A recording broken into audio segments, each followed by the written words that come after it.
Hi, I'm Angified. I started Angified Presents. We share the love of music. It has been medicine and therapy. Nothing else worked. It has saved many of us. With mental health, we need to open our eyes. Hurt people hurt people. We ask that you listen, comprehend, and relate with your ears. Form that heart of unity and one. We share on this stage. Statistics, feelings, And ourselves.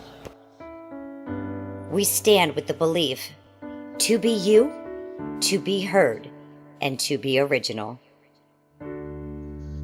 We all may be different, with opinions and beliefs. At the end of the day, we are all brothers and sisters. We are family. We ask that you join us in a magical journey with artists from around the world. Open your minds, let in the love, and listen with your hearts. We all want a better tomorrow. Be one. Communicate and look out for one another. And then, and only then, will you find the world. We will find peace in all the world. You'll find the world. And you will find in this trying world heroes among us, in every boy and girl. Many have been broken, red hearts turn black. Love will melt the ice and turn it back, and you will find the world. You will find the world. You will find the world. And when you find a place called home, where everyone is free to roam, a whole new world, a better place for our children's futures at stake. And you'll find, with music in your soul, laughter in your hearts, together we can grow a better place, with love in us all. And you will find, together we can save it all. And you will find, a place called home, where everyone is free to roam, a better place, a whole new world for our children's futures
We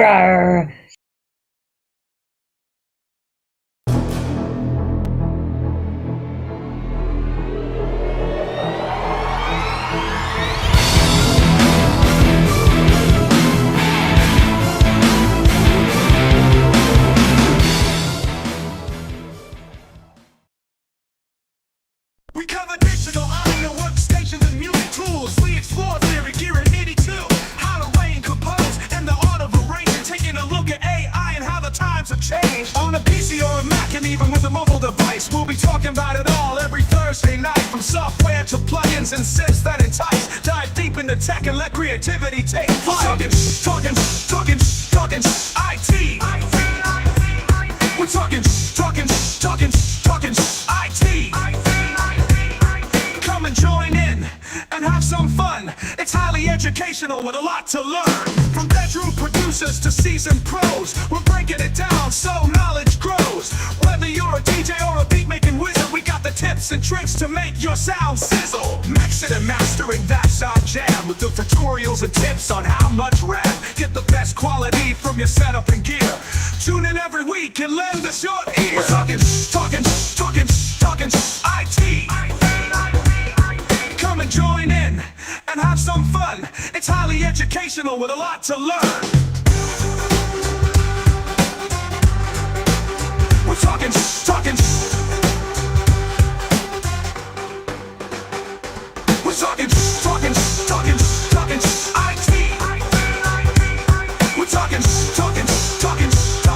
IT. Every Thursday night on Angified.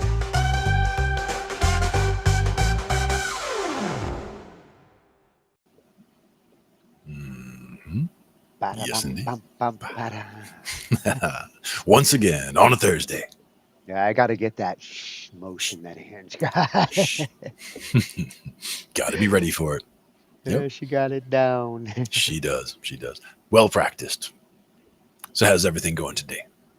Good. We're about to cover something that for like the last couple of weeks I have seen creep back in. Something that I get asked about like constantly all the time, but in the last couple of weeks it has almost been a constant every night because with all these waggers, a lot of them have been upgrading their gear, Right. getting ready for the wag. They're upgrading their interfaces. They're getting plugged in. They're wanting to jam on the Zoom and running into the typical problems that you would run into when you first plug in a new audio interface and you're trying to get that ASIO music over to Zoom. It it it's a little bit of a challenge getting a new interface set up. Definitely. And that's where, seeing some of the different interfaces, seeing how to troubleshoot, seeing the process is important. So that's why we're going to look at some of that. Yeah, and in some cases, understanding the differences between standard audio when it comes to like Windows versus audio driven audio, where that's where you start to get into things like Wasapi and ASO, and we're going to be talking about some of these driver standards for audio tonight, so that we can understand a little more about why the audio doesn't always port over to Zoom smoothly. And some of the things you can do about it. Yeah. Well, there are things you can do about it. That's sometimes the toughest thing to explain because I'll get this user who does try some things and can't get it to work and eventually throws their arms up and says it doesn't work, it's impossible. And it's not that it's impossible, it's that it sometimes gets complicated to get it to work. When you are dealing with professional audio equipment and Windows, you will start to deal with different audio settings than you normally would. As a test one of these days, a slightly tangent topic here. we should ask one of the AIs about, like going into a troubleshooting scenario like that. Like start presenting an AI with a troubleshooting scenario and see what kinds of steps it suggests. I'm actually curious because that kind of leads into like the first couple. Let's go to the IT cave. I'll show you. Nice. Ooh, flip me around. There you There go. we go. And the the first couple really are more troubleshooting centric. The very first one is going to be coming from Audio University, channel we have gotten very familiar with when we need to explain certain things. Yep. He's a good go-to guy, great explanation, straightforward.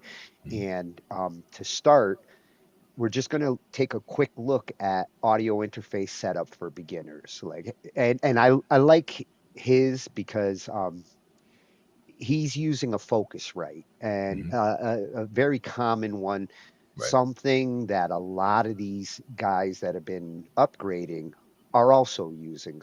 Sure. So it's very relevant to their interfaces and what they're doing. And he just covers like the basic things that you need to do to get the interface up and running. Okay. Very And cool. then we're going to have some freshy channels because this is kind of a new topic for us. So some of these channels are new. And the Tech Baka. Right. With this one, it, it gives four possible things that could help when you first plug that audio interface in. And a lot of times you might get a little bit of crackling, popping, weird noises that you don't want to have in your music. And in some cases, you just don't want to have it all. It's annoying. Right. And this one has four suggestions that are really good to know, especially with Windows, whether it's Windows 10 or 11.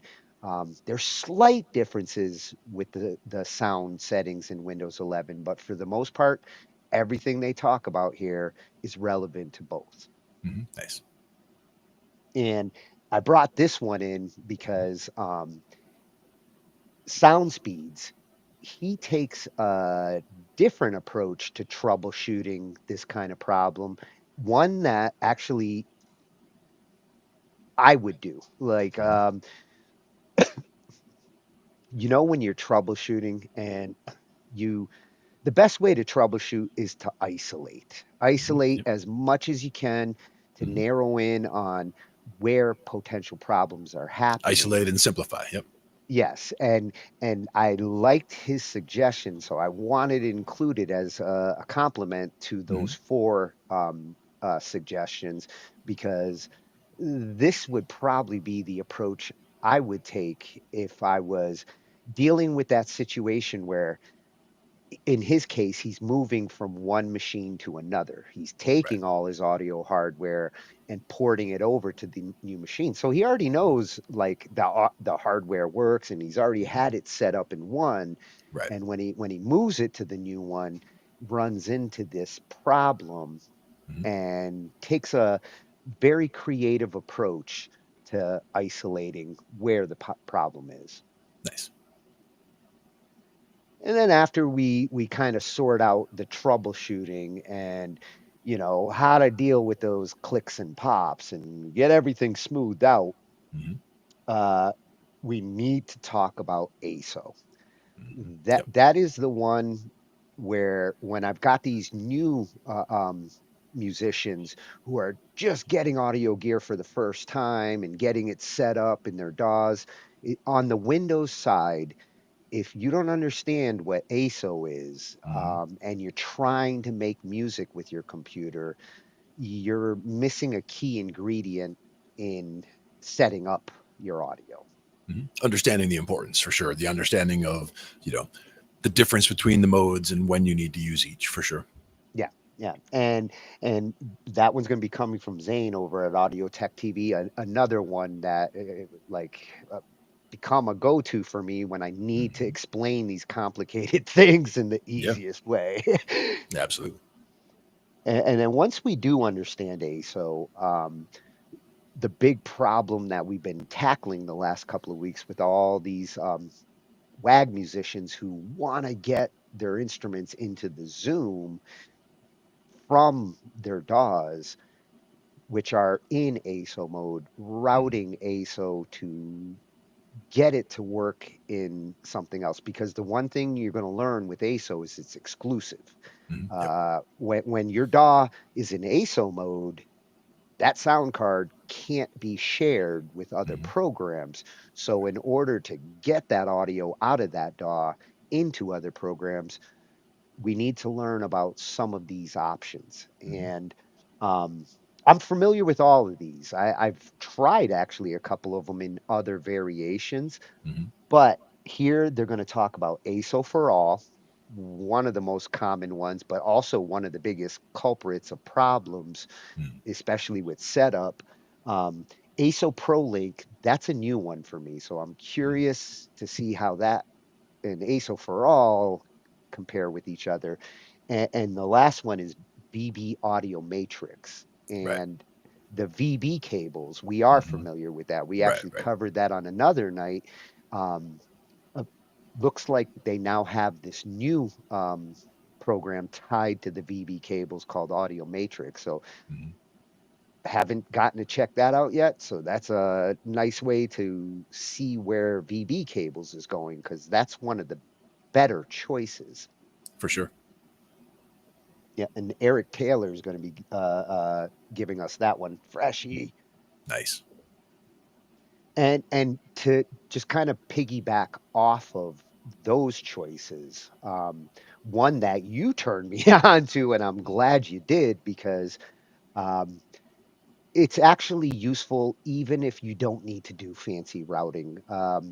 Just for like managing, your situation and some of the others where like you've got audio coming from a game, you've got Zoom going, you want to be able to actually mix your different audio signals or route them to different headphones or speakers. Yep.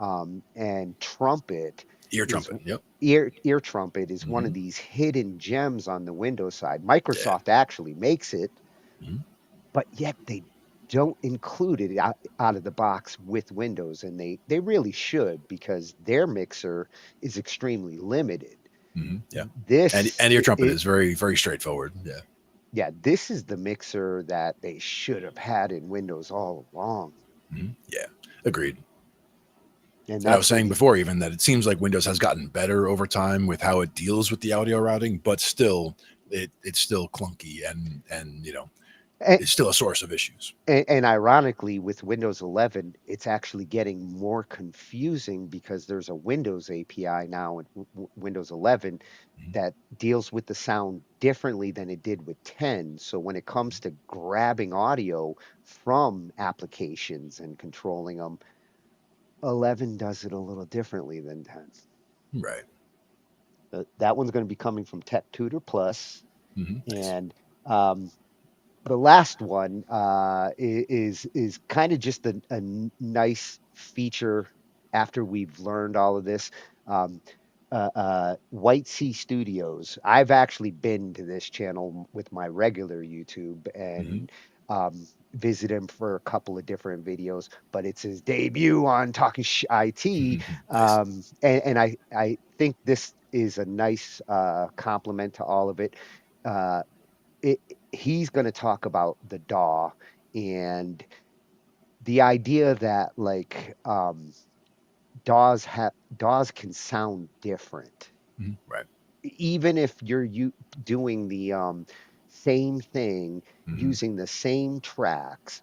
And it kind of started with a discussion that he was watching where the guy was like, Pro Tools is leaps and bounds better than Logic and sounds so much better.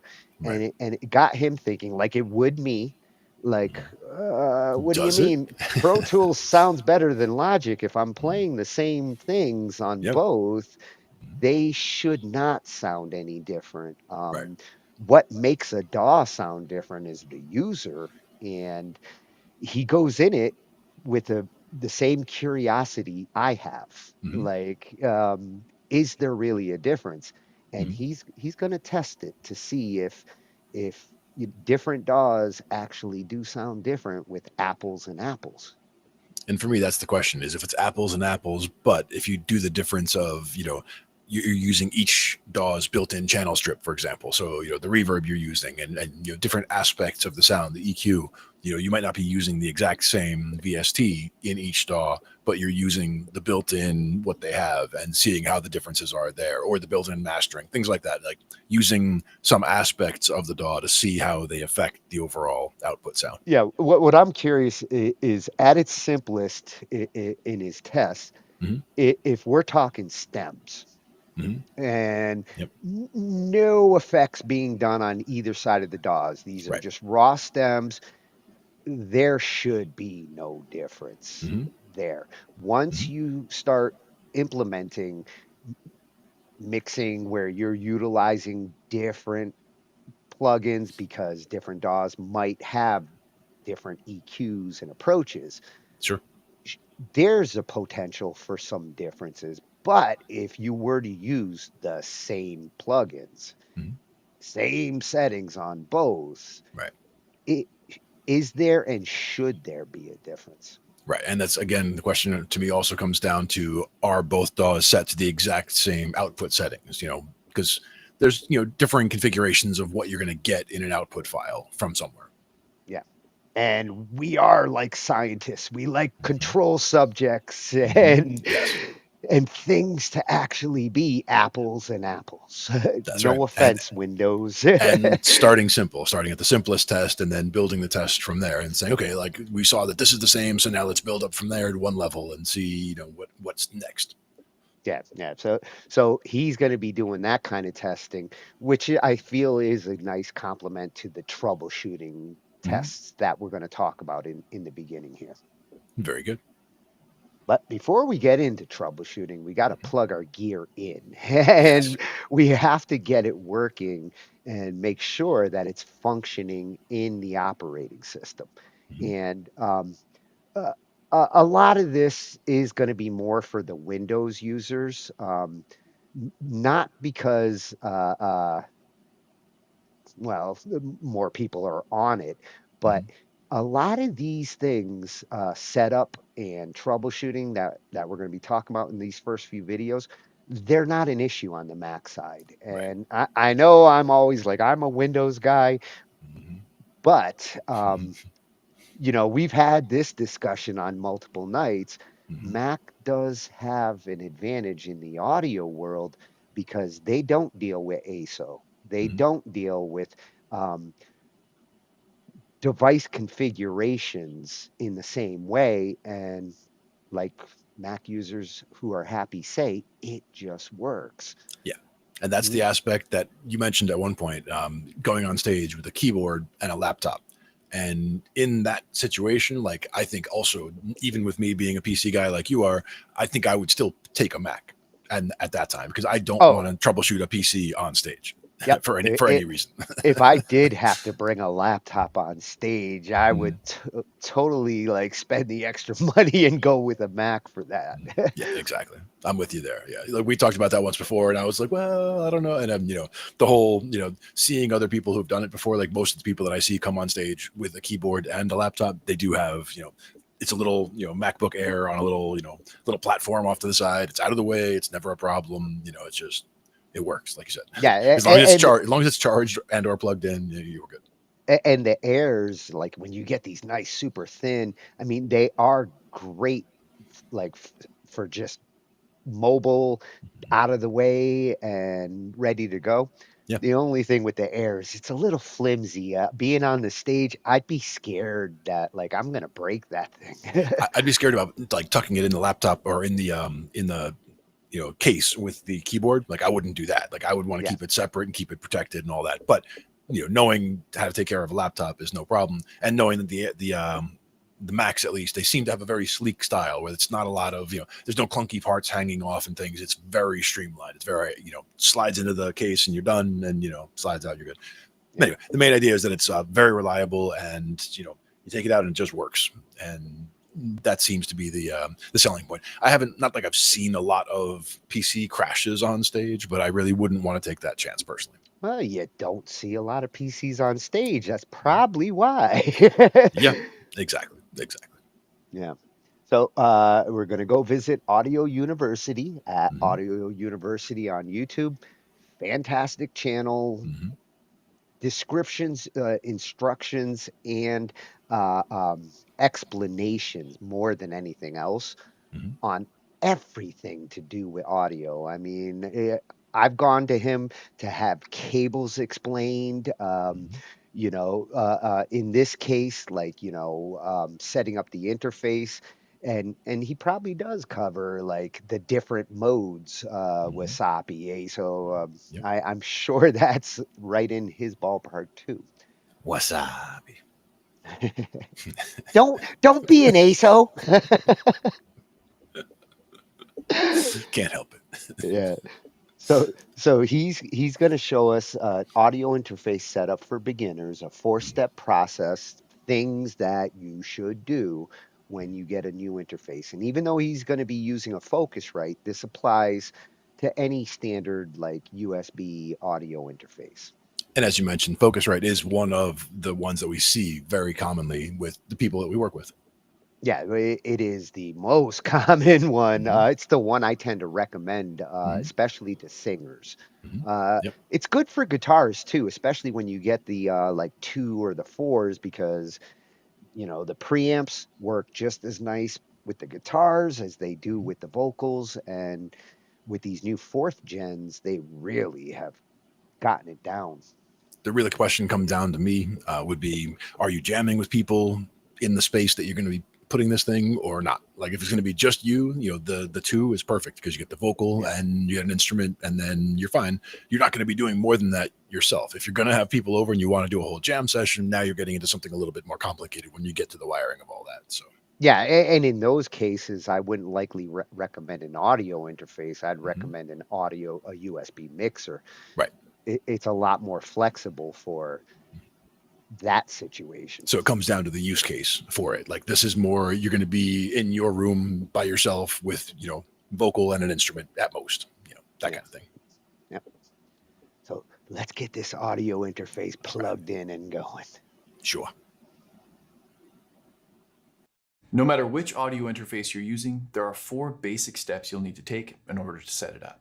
In this video, I'm going to cut right to the chase and show you how to set up your audio interface for recording, streaming, or video conferencing.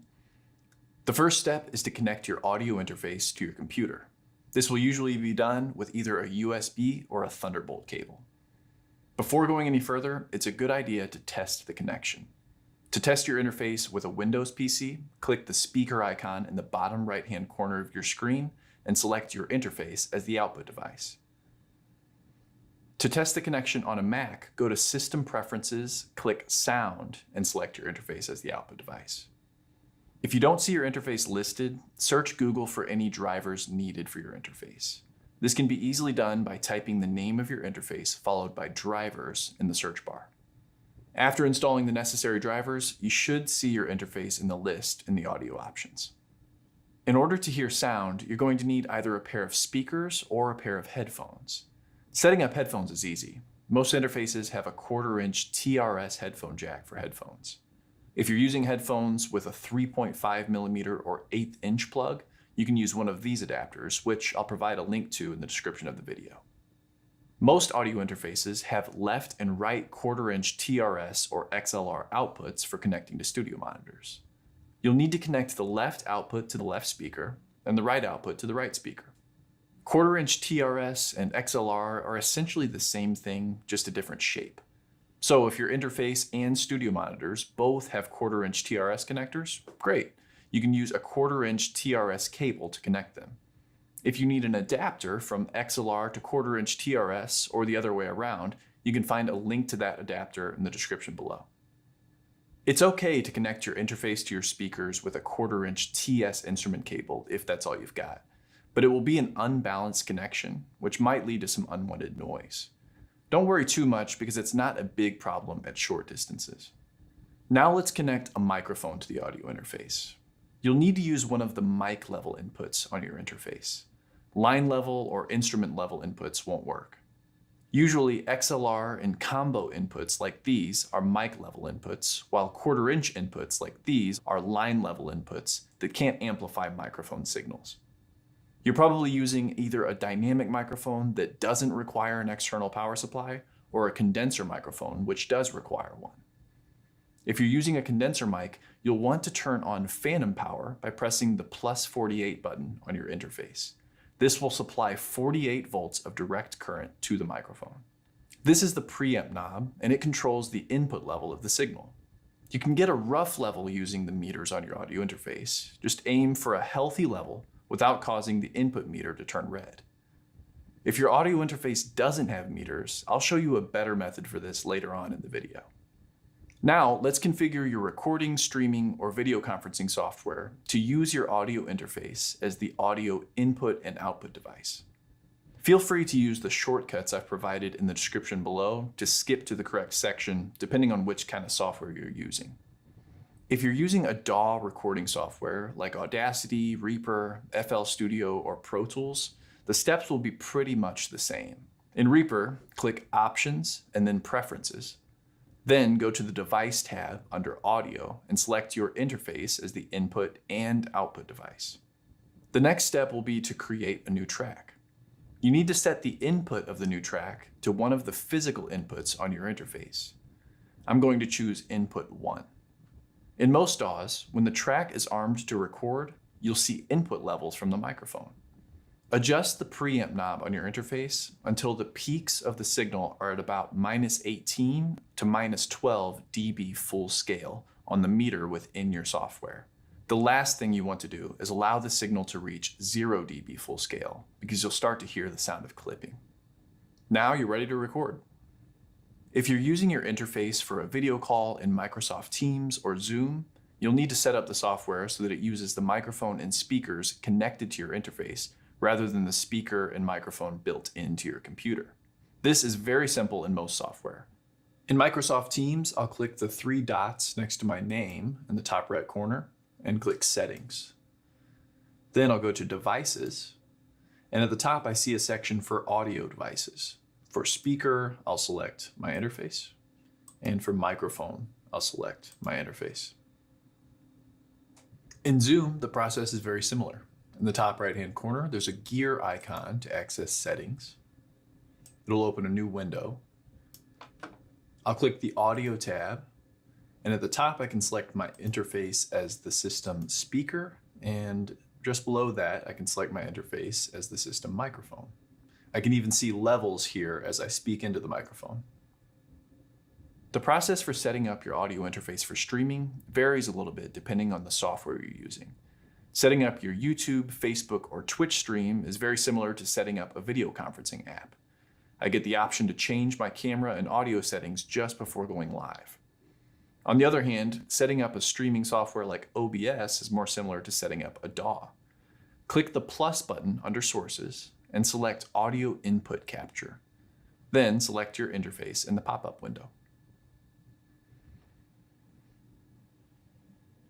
If you found this video helpful, hit the like button and watch the next video to learn more about getting the most out of your audio interface. I'll see you there.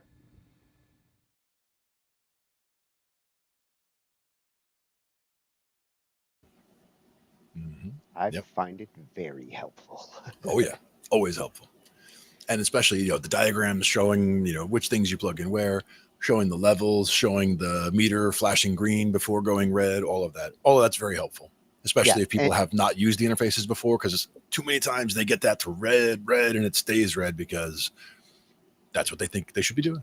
Well, and I like that he kind of reminds for the new user to an audio interface, when you're first bringing up a DAW and you're setting your inputs to like this device, arming, like hitting the record icon so that the track is armed, shows you your levels. Right. Some beginners, when they first plug it in, they think that they're going to see these things like automatically, and they make this assumption like, my interface isn't working, I'm not getting any signal. When a track is not armed, it's not going to show those meters until you do. Yep. And you got to have it. And in some cases, if you're plugged into the headphones, for example, you'd also need to have the local monitoring active in some cases. Like if you're still not hearing it, people don't realize they have to activate local monitoring for the channel. So that Even if you're seeing the meters on the screen, if you probably won't hear them in your headphones until you turn on the monitoring button as well, and then you will see and hear the actual effect. So little tricks, little things that can stop people right at that last step where they've got everything physically connected, they got things turned on, they've got the signal, they can see it, but they just don't hear it. That's got to be so frustrating to get to that spot and get stuck essentially. Yeah, and when you are using it, say for a messenger or like Zoom, when he showed, the Zoom audio settings, something we're very familiar with. A lot of users, when it comes to the Zoom speaker and the Zoom microphone, they go with the same as system option. And instead the of same, directly specifying, yeah, if you don't specify exactly which audio device you want to use in Zoom, and it depends on Windows, then you have to make sure that you're using the audio device that you want in Windows first in order for Zoom to piggyback off of it. But it's not a great approach because Windows sometimes will USB devices, when you unplug them, Windows will switch to something else. And if Zoom is defaulting to Windows, then oops, I forgot to turn on my USB interface when I first got in Zoom. Well, if you go turn it on afterwards, that doesn't mean Zoom's going to change or Windows is going to change to it just because you powered it on. So don't use same as system. Specify the interface you want to use, and you avoid that potential problem. See, I would also go to the step of, if it's still not working at that point and it's set to the right one, I would go to step of setting it to something else and then setting it back. Because to me, even though it doesn't change anything technically, changing it and changing it back sounds like you're just setting it back to what it was, but you're resetting it and you're resaving the settings. So sometimes it is something as simple as that can make it start working. Sometimes it does take a kick in order to get something to actually turn on. Right. It's like, I know the spot to check to make sure it's this one, and it's this one, so why aren't you working? And it goes, oh, sorry. Oh, yeah, here. And it starts working. So thank you at Audio University for helping us to get our audio gear plugged in and turned on. Absolutely. Now, after you plug it in, if all of a sudden you're getting buzzing or clicking, popping, all those anomalies we've heard of, what's the best approach that you can take to get rid of it? And when you go Googling for things like this, you're going to hear all sorts of different suggestions. Try this, try that. And it can get confusing and intimidating. If you're not typically a troubleshooter, if you're not, say, technically inclined, jumping into Windows settings and things like that, just going out to Google and doing whatever the first page tells you to do may sometimes confuse you more and sometimes cause more problems than it solves. Yeah. So I wanted to find some suggestions that were pretty straightforward. And when it comes to a Windows machine, these are good things to try first. Before you go down the Google rabbit hole. And again, the main focuses or main overarching principle being simplify and start from the ground up. If you can start from if it's like a pedal board not working with a guitar player, for example, a guitar player steps on stage, plugs in, his amp's on, his guitar's going, his volume's up, but you don't hear anything. What's the problem? You start looking through the pedal board, and the first step, you simplify. You go from the guitar with that cable right to the amp. Boom. Do you hear that? Okay. Now go through the first pedal. Try that. And you go one by one, add to the pedals until you get to where it stops working. And by the time you put it all back together, it all works. So there was a connection somewhere in there that just was just a little bit off. Yeah, So and sometimes that's all it needs. if you happen to hear a buzz in that situation, it's usually a cable or electrical bleed through. Yeah, and there's actually like not a humbucker, but there's like a little plug you can get to plug into the back of, or you plug your amp into this little box that plugs into the wall, and it can kill a cycle hum like that if there is one coming from power. But you also have to be careful how you connect power on a stage, like everyone being on the same circuit and all that kind of stuff. Oh, especially if you're like with pedals, if you got those like fat wall wart plugs and they're right next to like things that are conducting audio. A lot of times the hum's coming from things like that, unconditioned power. Now, they did mention this one, the connector that has the TRS tip ring sleeve. So it has the extra line in there. Whereas, and this is from an 1/8 inch adapter. You'd use this for the headphones, like these headphones here. Going down to an 1/8 inch, which is plugged into the computer right now, but I can unplug them, plug them into this, and then use this into an audio interface or into my mixer, for example. But those are good to have and good to keep around so that you have them when you need them. Yeah. His mention of adapters, I mean, it doesn't hurt to have a couple of all of those adapters, 1/4 inch to 1/8 inch, XLR to 1/4 inch. They're cheap, and if you get a couple of them and you don't need them, better to have them in a drawer than to have to run to the store. Yeah. I mean, I had a whole like little bag of different adapters, some barrel connectors even, so that if you had to go, you were trying to stretch something a 1/4 inch cable from here to there, and you were like, we're like 8 feet short. You could put this little barrel connector on the end and connect another cable and continue. Like, you don't want to do that. You don't want to go very far beyond the end of a cable, but at the same time, if it can just get you that extra little bit, in those situations, it can be just what you need. And he did mention that when it comes to shorter cables, it's not a big deal. You don't tend to deal with as much audio anomalies, but longer cables offer more potential for problems, multiple types of problems, not just noise, but oops, I accidentally crinkled it with my chair. And that's one where I killed so many different sets of headphones by rolling over the headphone cable with a chair. But like this one has the spiral line, so it's harder to roll over it. It still can, but I have a harder, it's harder to roll over, so that's good. So it's harder to damage it. But the shielding can also be the issue, though. Yeah, things to consider when you are buying the gear and where you're going to put it and how much do you need. You don't want more than you need, but shop wisely. That's right. That's right. And the shielding is one of those things where, like you'll get a lot of interference if you're trying to use, for example, an 1/8 inch to those red and white RCA adapters to like power something. Those are notorious for getting a lot of interference because they're just, they're not shielded at all. And anything going by there is just going to be a problem. Yep. In the old days, they were usually the culprit. Yep. Or now it's also the iPhone cable. Like somebody is using an iPhone cable, 1/8 inch, 1/8 inch, whatever. It's usually not well shielded and it's just a problem. Oh my God, I got so many flimsy little 1/8 inch cables.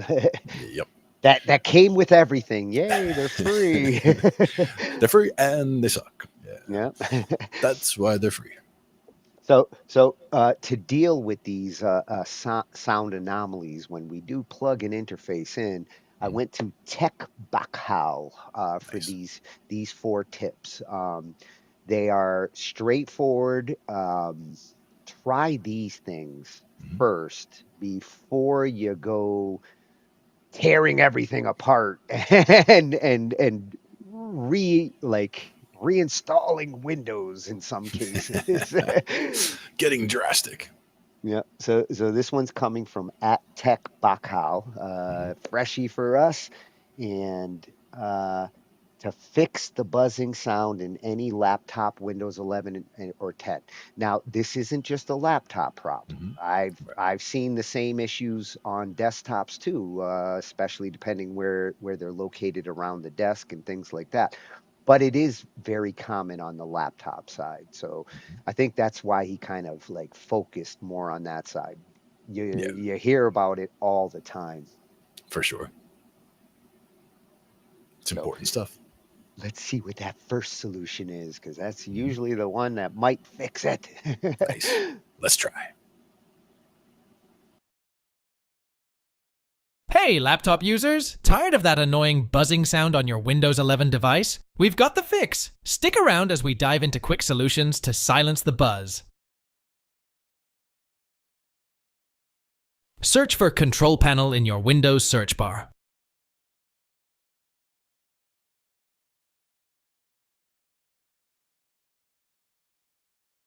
Click on Control Panel to open it up.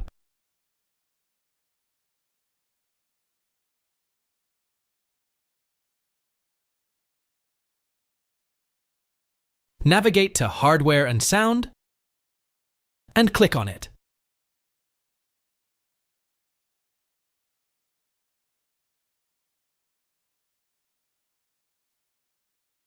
Within Sound, click on Microphone. Click on Properties for your microphone. Now click on Listen, and uncheck the box. Hit OK and OK again to apply the changes. If the solution doesn't work, it's time to move on. Follow the next solution.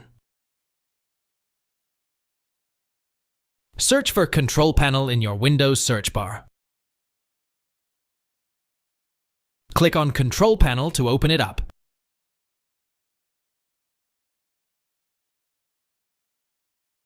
Navigate to Hardware and Sound, and click on it.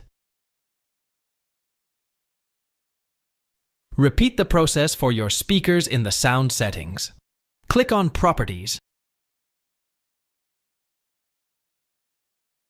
then Enhancement, and check the box. Apply the changes by clicking OK and OK again.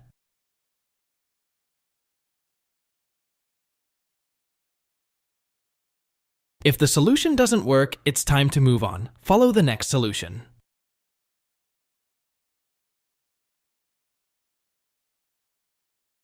Right-click on the Windows Start icon. Select Device Manager.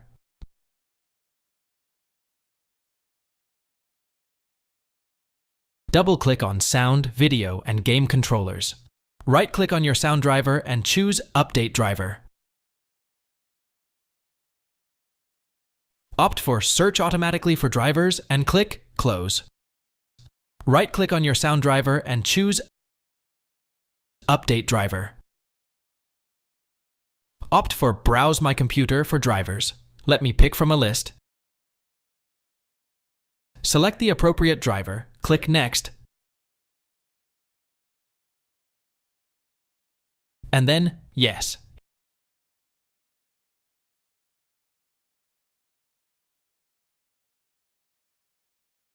Hit Close.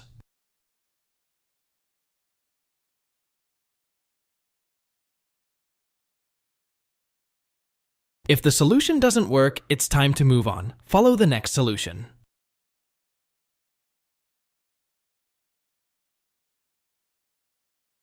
Right-click on the Windows Start icon and select Device Manager.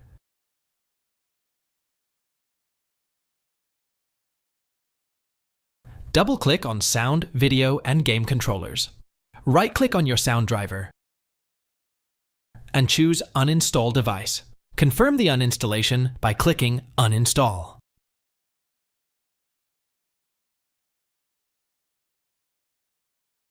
Finally, right-click on the Windows Start icon and restart your PC.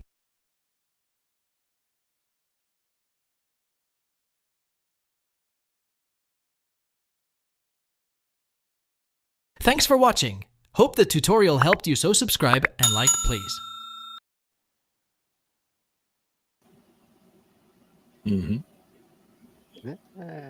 Rebootify. That's one thing I do too rarely. I mean, some people never reboot. Some people always shut down, and that's not a problem. Or that's a problem too. But you know, I tend to only reboot or shut down every once in a while. Yeah. Well, and as far as these tips go, the first two are the ones that I felt were Yeah. especially important to emphasize, because if you are like, if your mic or your input is set to listen, of course it's going to add artifacts and weird things because it's looping.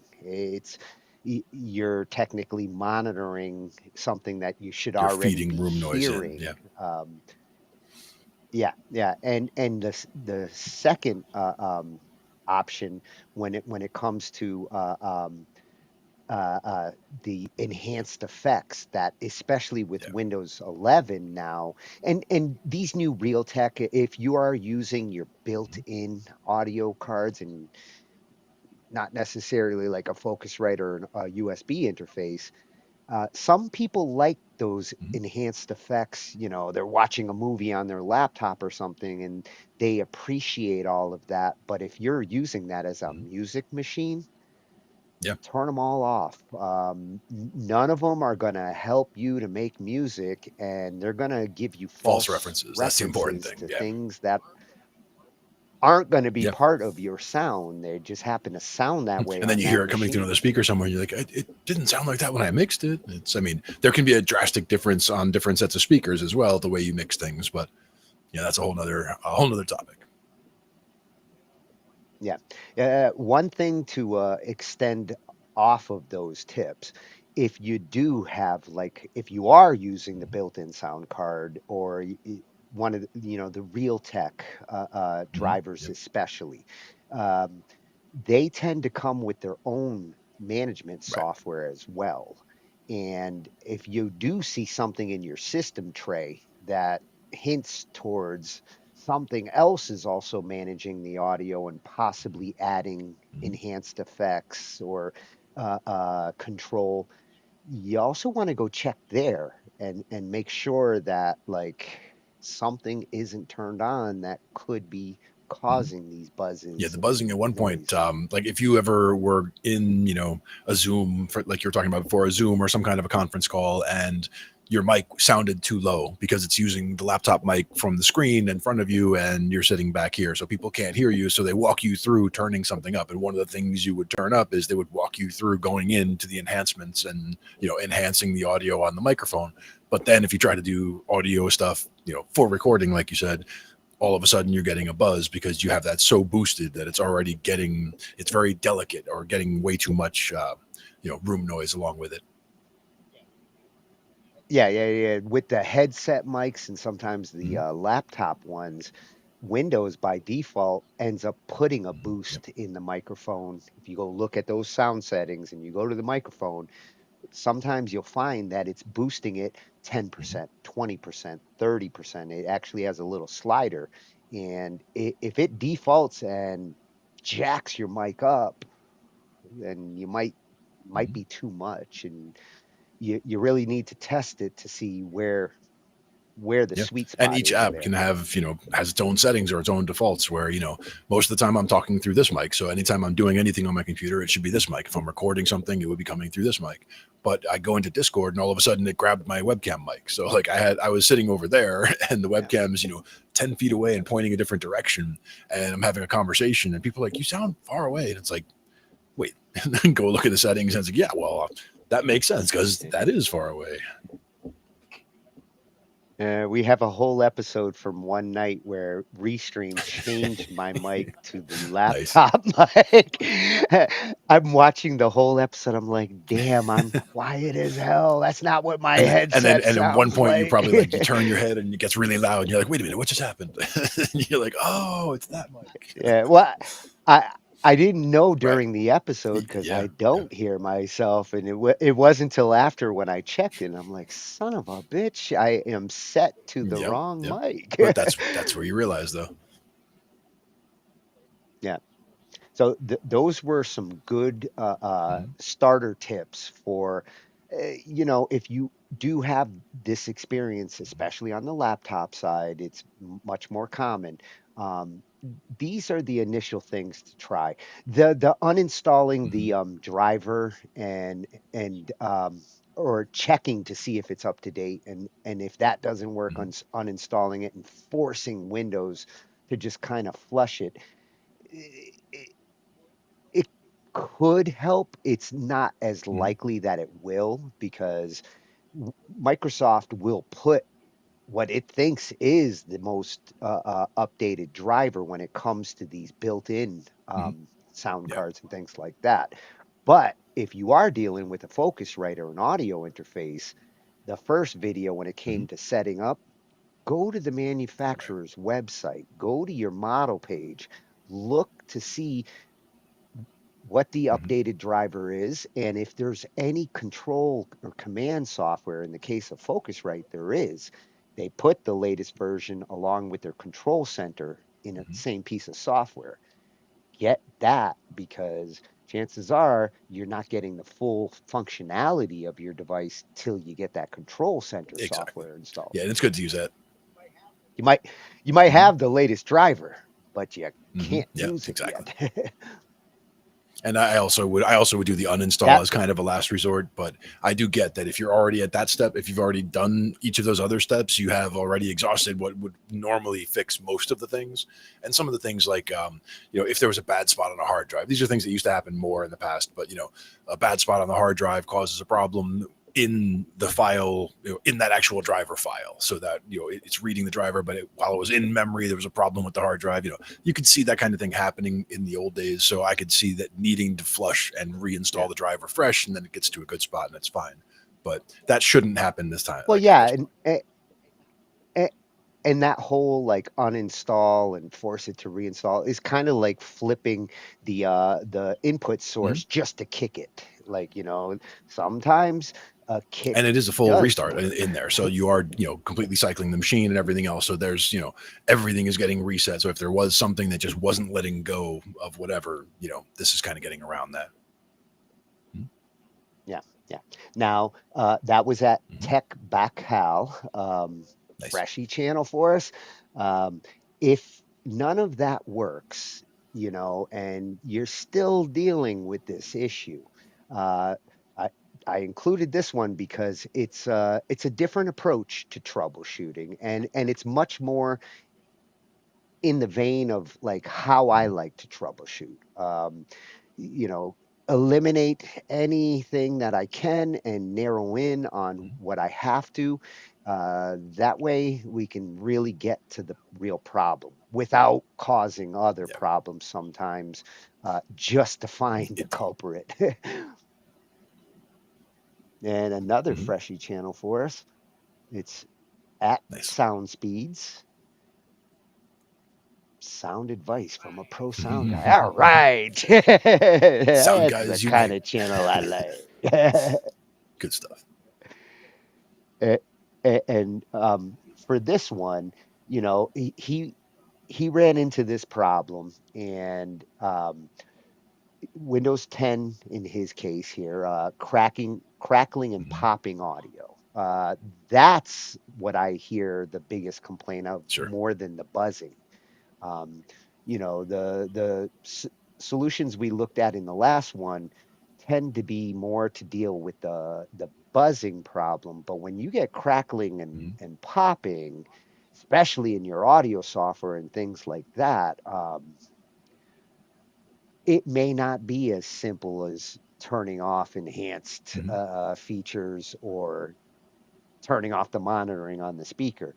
And his approach here will help you to narrow in on where the problem may be, and it might not be in the device you think it is. Some problems look like they're somewhere else, but they're not. Yeah. Well, there's one way to find out.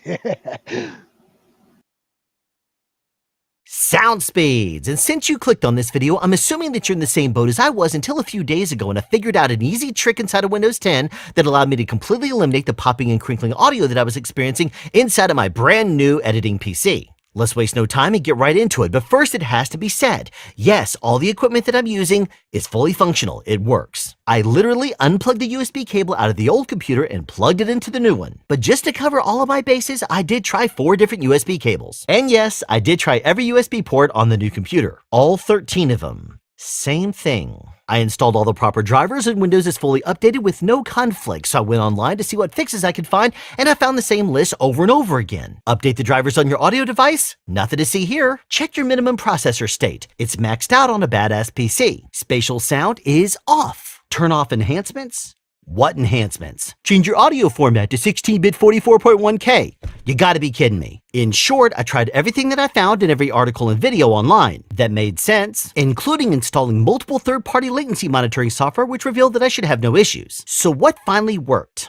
Well, I started by identifying all of my audio and video peripheral devices. Easy, just a Sound Devices Mix Pre 6 handling my audio and a Feel World Live Pro L1 handling my video. Next, I opened up Device Manager and clicked the greater than symbol next to sound, video, and game controllers. There are many devices in there, but I simply right-clicked on each one of them and chose Disable Device on everything except for the 2 devices that I know that I use. I restarted the computer and then went through every single software that uses either one or both of my audio and video devices to verify that it works the same as it always has. And guess what?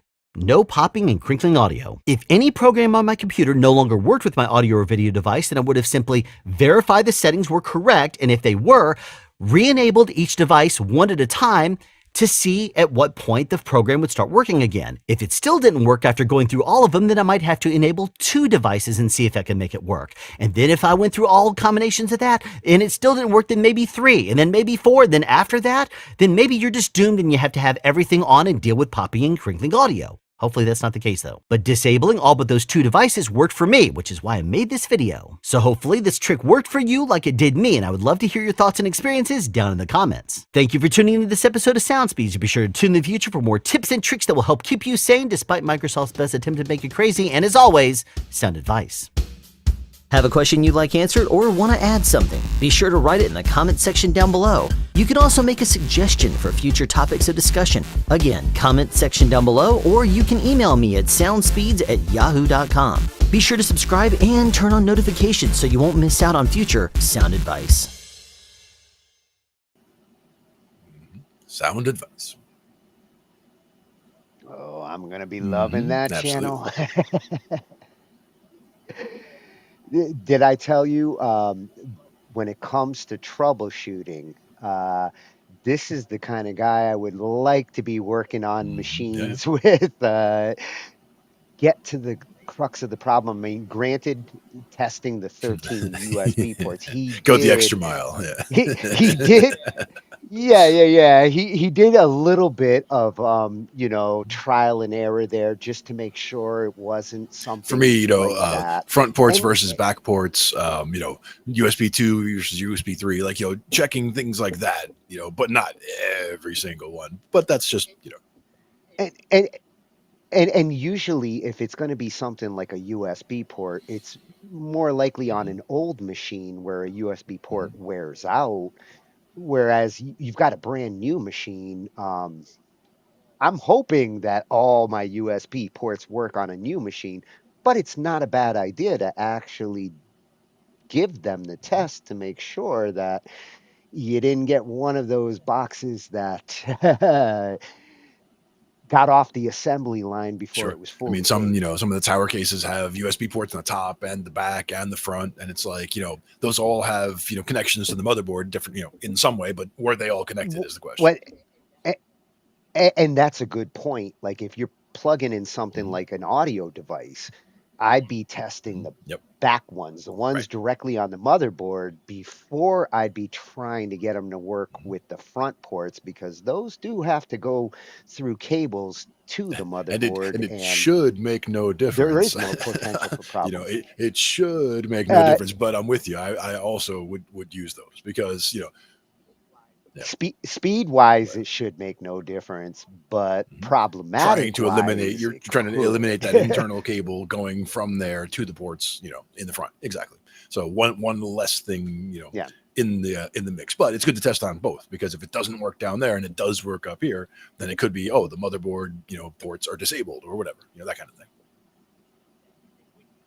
Yeah. And when you look at the devices that he did have under sound, because there are a bunch of them on my music machines, 12 to 15 in any one of them. And some of them, like those streaming, Oh yeah. Yep. streaming virtual mic, streaming virtual speaker, the Mm-hmm. NVIDIA ones, when you're not using that hardware or you don't need that virtual audio device, which as he was Mm-hmm. disabling them all and focusing just on his audio equipment and his video equipment, what he Mm-hmm. needed to run, turning those off and getting rid of that problem, then you got to figure out whether you Mm-hmm. need Yeah. those on at all. Those streaming ones, most people probably aren't using those. And until you do something and it doesn't work and you realize that you need that to be on, better to turn it on when you need it than to have it Mm-hmm. on Yep. when you don't. Exactly. But, again, when he went through and tested all the applications on his machine that use the audio or video drivers, that was also key as far as, disabling the things, keeping the two enabled that he's really interested in, and then making sure that those all worked. And then if he was going to re-enable them, he would go from there. But, most of them just left them off until he's done with the recording to make sure that he doesn't have the clicking, popping, and then re-enable them to do other things. Because again, you don't need your streaming stuff, like you said, when you're trying to record. You want it later when you're going to be streaming about the recording. So Yeah. you got to know when to re-enable the things. Yeah, of all those devices, I suspected it was either the virtual audio devices or the NVIDIA one. Mm-hmm. NVIDIA, they do make awesome drivers, but because like they're constantly pumping out these updates, and most people think NVIDIA and they think it's all video. Right. It's not. Like these NVIDIA drivers are controlling things in the audio as much as they are the video these days. Mm-hmm. Yeah. And if you aren't utilizing NVIDIA for audio features, turning it off might be a good idea because that could be where his culprit was. Yeah. And in some of these games, they do use spatial audio enhancements because you need to be crawling down over here and you need to hear if something's happening in this ear or if it's happening in that ear. You need to be able to find something in the game based on that. So they do have audio drivers that are trying to spatialize in headphones and be able to localize on a particular sound. But I don't want any of that going when I'm in the middle of recording. Exactly. Keep it simple. Keep it simple. Yeah, yeah. So that was a great speed advice, and logical troubleshooting. Like Yeah. this is the approach I would take when I don't really know where the problem is, but I know what I need to get running. Mm-hmm. Yep. And again, like I was saying with the guitar, with a guitarist that's not working, start by simplifying, guitar to the amp. Does it work? Okay. Start adding pieces back in from there and see how you do. We had one the other day where it was his power supply for the pedal board. And there were two pedals that were trying to run power that were having a problem. So I was like, okay, well, here, 2 9-volts, boom, boom, throw them in. He's good. Go. Yeah. And hopefully it's not like that bassist, with the like 19 pedals. that would be a serious problem if he had a pedal power issue. No, I can't step in and fix that. I do have one of the Boss 9-volt power supplies, just standard pedal power that I have with me. That's just in case. But I usually have that for the DI box that I have in the car, the Sans amp that we talked about before, the Tech 21 Sans amp, because that I could use for the bass, and I could use that pedal power for it, or I can use a 9-volt battery for it, or I can even take phantom power from a board and not use any power, so that I'm not introducing any new power to the situation. Yeah. Pedal power. It's like Scooby-Doo's little puppy power. Scooby-Doo. So that was at Sound Speeds, Freshy channel with solid advice. Yeah, good stuff. And speaking of channels with solid advice, Audio Tech TV, we have visited here for a couple of different themes, and I needed a good explanation of ASIO and why it's important for musicians who want to set up their computers. You need to understand it. You need to know where it plays into your software, because if you don't understand it, you're going to be confused. You're going to try to make things work that like Zoom, and well, I can get it to work in my DAW, but I can't get it over to Zoom. Um, First, you got to understand what it is, why it is, and how it takes exclusive access of hardware, locks it, and says, this hardware is mine. Once you do understand it, you can start to work with it. Yep, and the exclusivity is the important fact for sure of the whole thing there, and some of the tools that you were talking about before that have a way around that, basically just kind of steal the audio from there and mimic it elsewhere, essentially. Yeah, yeah, yeah. And some people, they'll go over to Wasapi because you can share audio device in Wasapi shared mode. Right. However, if you're going to go and use Wasapi exclusive, you're going to have the same problem that you would typically have with ASIO because it wants exclusive access to the device. And it doesn't have the 0 millisecond latency that ASIO does. So getting to know your different options when you're setting up your audio device for your DAW, understand that ASIO is your target for a music machine. Wasapi is a secondary choice that will introduce latency regardless of whether it's shared or exclusive. Yep. And again, it's, some people have just extremely bad habits about how they handle a music machine. Like they use it as their main machine and they'll have, a browser open with 50 tabs while they're trying to record something, as well as have something else going while a TV show is going in the background in another tab. It's sometimes people go crazy with that kind of thing. And you really can't do that when we're talking about, you shouldn't do it. You shouldn't do it. And if you do run into problems while you're trying to use your DAW and you got a bunch of other things going, then do like that troubleshooting approach and get rid of whatever you're not running, don't need, and actually test your DAW in the simplest of environments first. It works good there.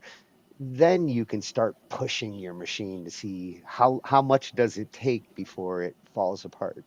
Yep. And again, just even trying to do something in a DAW while you're trying to stream about doing something in a DAW, that, introduces those whole issues. So, you're dealing with all of that stuff at that point. And there are situations where you're gonna actually need to run some of the guys that we've been setting this stuff up with, they want to stream while they jam. They want to be able to stream while they're recording so that they can show what they're doing. You're going to want to get it to work with all of that together if you want to do things like that. Yep.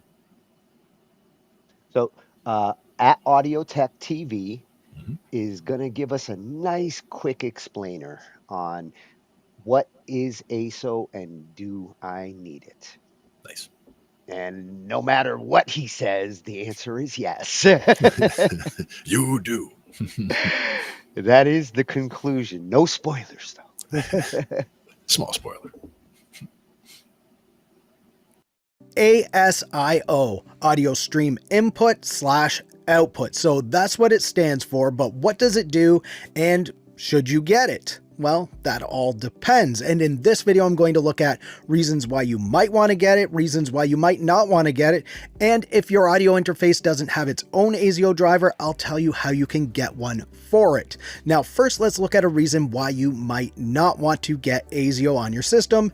It's if you're a Mac user. If you're a Mac user, you don't need ASIO and it's not even available to you. And that's because you have a far superior audio system called Core Audio. So be super happy about that. But if you're a Windows user and you want to get into music production, ASIO is pretty much a must-have, in my opinion anyway. And here's one reason why. Your latency will be much lower, and if you plan on recording to a click track, a drum beat, or any other instrument, you should really get ASIO so you can time whatever you're playing or singing along with whatever's playing back on your computer. And that's because ASIO bypasses many layers of the Windows Direct Sound API, which all of your audio is routed through on a Windows system. And if that's not enough reason to get ASIO, then consider this. If you have an audio interface that has more than 2 inputs and you want to access those extra inputs, then you'll need ASIO so you can access more than just input 1 and 2. Now coming up, I have another reason why you might want to get ASIO, but first I want to look at another reason why you wouldn't want to get it. If you're primarily recording into the Audacity software and you haven't compiled the code yourself to add the ASIO capabilities, then you won't really be able to use ASIO anyway, as the Audacity that you download from their website and the one that pretty much everybody uses doesn't have ASIO capabilities built into it. Even though Audacity can use it, they just don't have the license to use it yet. So if you use Audacity and it's just the one directly from their website, ASIO may not be for you. However, I have heard from many people who have installed the ASIO driver for their audio interface and still use Audacity to record, and they say the recording quality is much better after installing the ASIO driver, even though Audacity doesn't use it. That may be true, it may not be true, but it is something that I've heard from several people. Now here's another reason why you might want to use ASIO. It gives you the direct output. If you use the Windows Direct Sound, you're actually getting a compressed version of the output signal, but with ASIO, you're getting the complete full output of your audio directly to your audio interface. It's not compressed or anything like that. So there's another pro for using ASIO. Now let's look at how you can get ASIO for your audio interface, even if your audio interface doesn't have its own driver for it. You can use ASIO for All, and this is an emulated ASIO driver, and it allows you to even route audio in different ways. So you could have multiple audio interfaces, multiple USB mics, and outputting to an audio interface or to a sound card. You can really route audio however you want, and you get access to the ASIO standard that's going to bypass those layers of Windows Direct Sound. So using ASIO for All is better than not using an ASIO driver at all for music production. Now check out how to install and set up ASIO for All by clicking the video on the screen. And if you like this video, please give it a thumbs up. Also subscribe to the channel for more videos like this. Thank you so much for watching. For Audio Tech TV, I'm Zane. Keep creating, and we'll talk soon. Yep. Did I tell you straightforward? Right to it. The nitty and the gritty. That was Why you want it and why you don't. Yeah, that was Zane over at Audio Tech TV, and really good points there. First, if you do have an interface that is ASIO compatible, which like the Focusrites, all the good audio gear will be. My Rolands, they all have their own ASIO drivers, and those are almost 99.9% of the time going to be better ASIO choices than using ASIO for All. ASIO But if you for can't All, find the driver for yours specifically, or like you said, if it's hardware that doesn't have one that you can find from a manufacturer, then that's a good option to try. yeah, if you are stuck using your built-in sound card on your machine, whether it's an NVIDIA or a Realtek, those aren't ASIO ready. ASIO for All allows you to use them in a way that the DAW can see as ASIO compatible. However, because they're not native, yeah, you're not going to get that 0 millisecond latency that ASIO promises you. Like, a good piece of hardware that's in ASIO mode, you should have no latency. That was the purpose of this driver setup in the first place, was to go straight from your guitar directly to your interface without having to go through the Windows Direct Sound layer, because it's that Windows Direct Sound layer that creates that latency. Yep. And like he said, adds compression. What you're hearing here is not necessarily what's getting recorded and what you're hearing post. And ASIO goes directly to it. What you hear is what you get. Yep. That used to be what you see is what you get. The WYSIWYG. Yeah. Well, with a music machine, you can see why we're like really trying to emphasize tonight. Like, your music machine wants to be in this mode. Your DAW, when you're looking at the driver options for your audio card, and you see Wasapi and ASIO, if you're making a music machine, you don't want to go with Wasapi unless you have to. Yep. In those circumstances that we talked about. Yep. Yeah.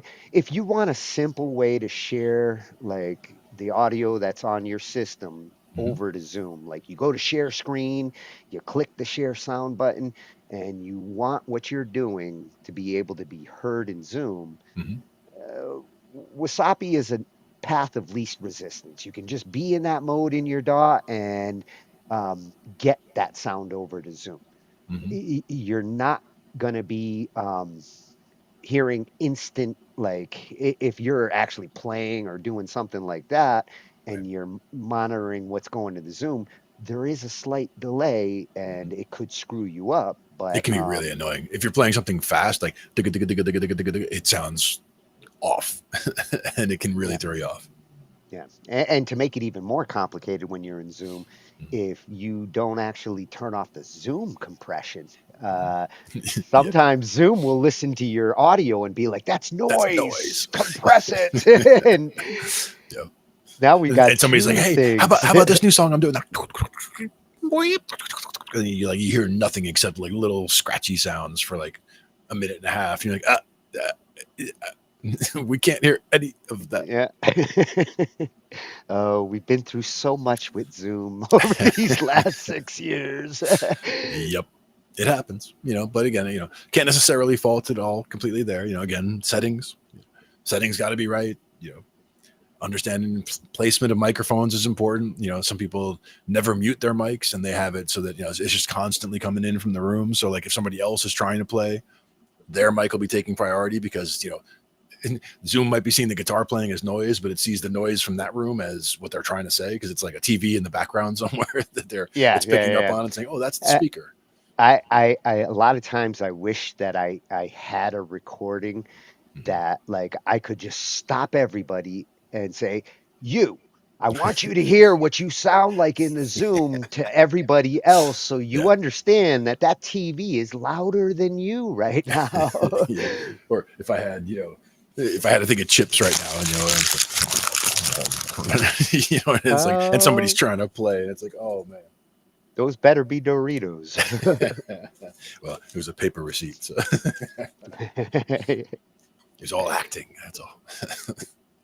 So thank you, Zane, for explaining ASIO in the simplest way that I think you can, and giving the pluses and the not necessarily negatives, but the side effects of dealing with it, or the situations that you wouldn't want to use. That makes sense too. Because like it's also saying that it's not the answer to everything. Like it's not always going to be ASIO that you want, because when this happens and when that happens, you don't want to use it. So. Well, and if you do end up using ASIO for all, which comes with a lot of DAWs these days, Cakewalk is putting it on. I had to remove it on my music machine last month because somewheres in the last year, one of the Cakewalk updates put it on my system, told Cakewalk to route my Roland through ASIO for all, and I couldn't get directly to my Roland anymore in my device options. I had to remove it and reinstall my Roland drivers to get back to normal. And when you are using ASIO for all with ASIO compatible hardware, your mileage may vary. My Roland doesn't work good through ASIO for all. It works better natively. Right. And again, I think the them including the ASIO for all is just to get past the ones that would be missing the driver that they need. And if it is causing problems with certain pieces of high-end hardware, then they know that you have access to the drivers from the manufacturer to be able to get the new drivers well, that you need. And like he mentioned that with direct sound, you only have channel 1 and 2. So a- ASIO for all does give you the nice option of, whoa, I got more than one audio device. I can actually route multiple audio devices with it.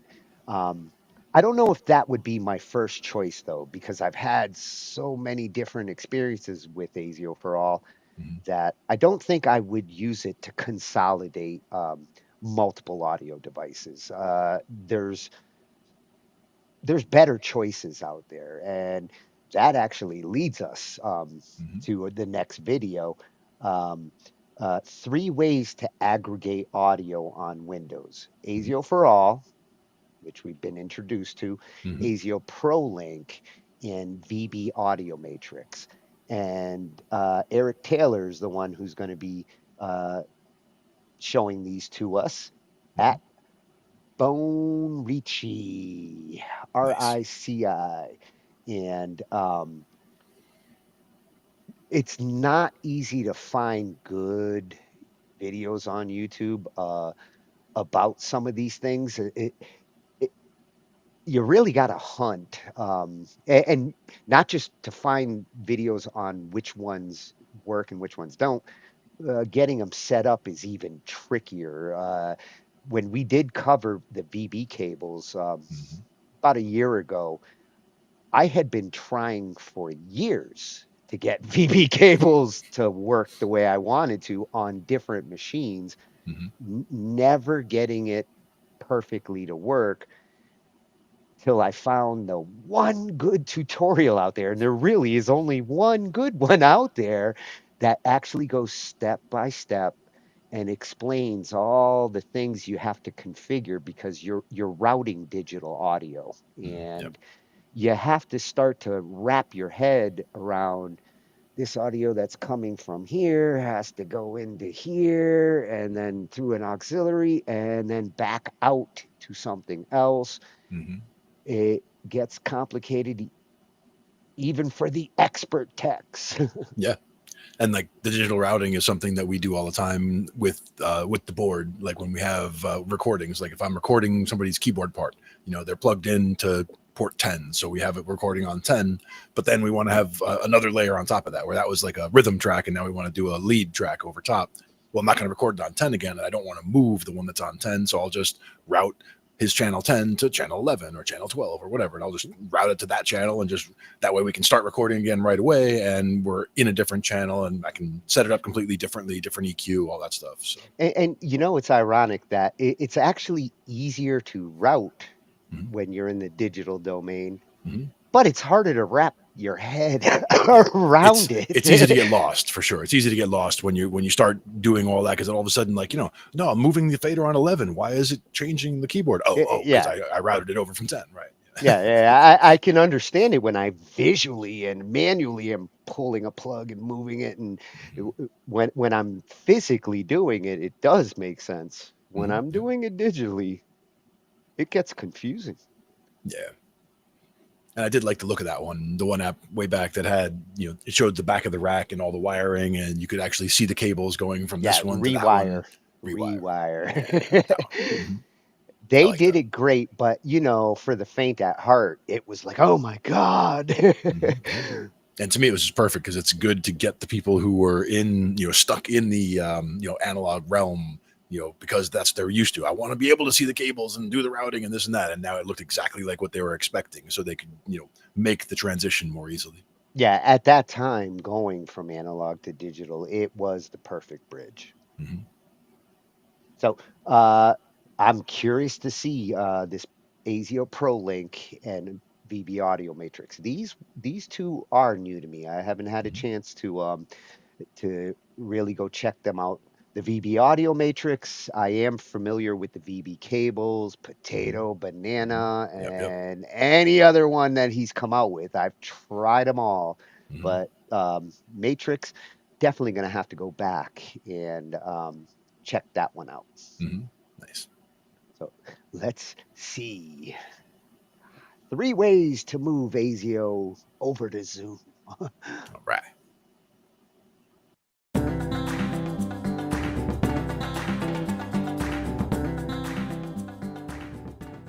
Hi guys, so today we're going to be... Let's see the 3 different ways that you can aggregate audio on Windows.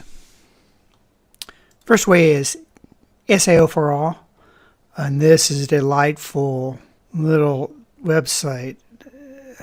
Go to this, so many ads. Download it, and let's install it.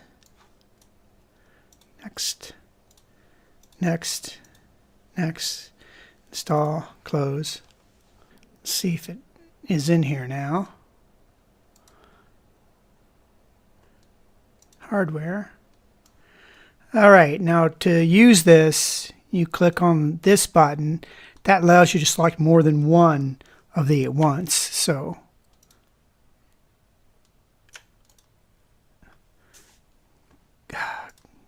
yeah, this has to be open.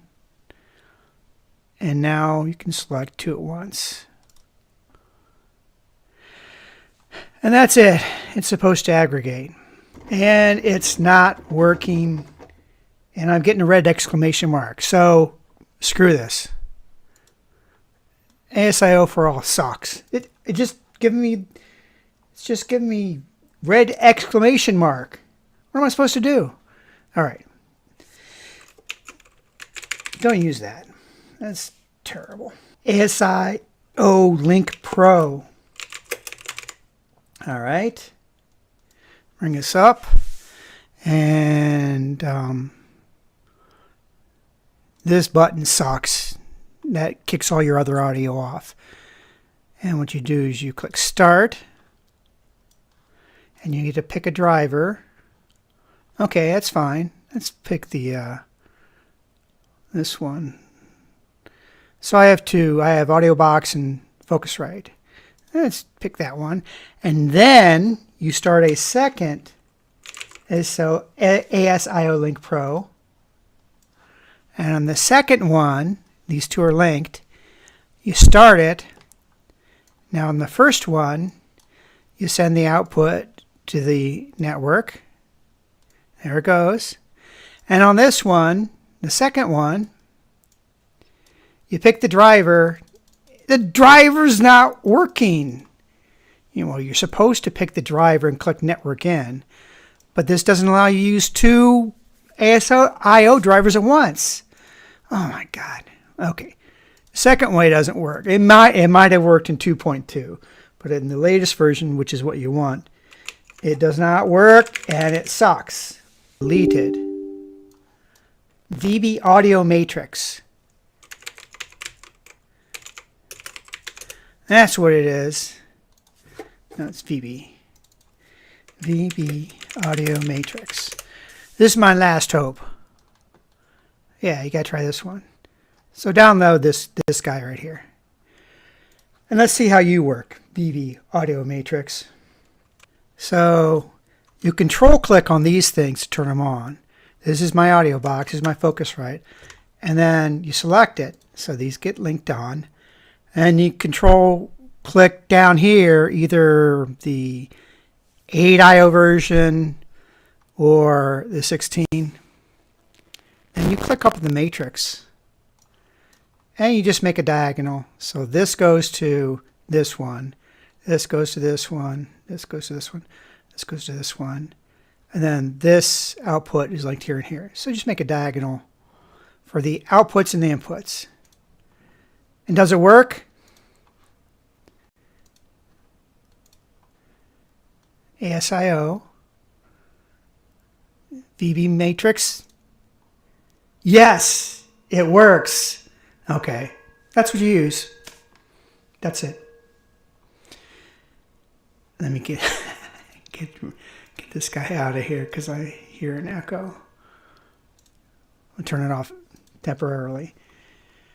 So the answer to all the questions is there are many ways you can aggregate audio devices on Windows, just like you can on a Mac. But the only one that works is this one right here. And it works perfectly. So download this, set it up, and you're done.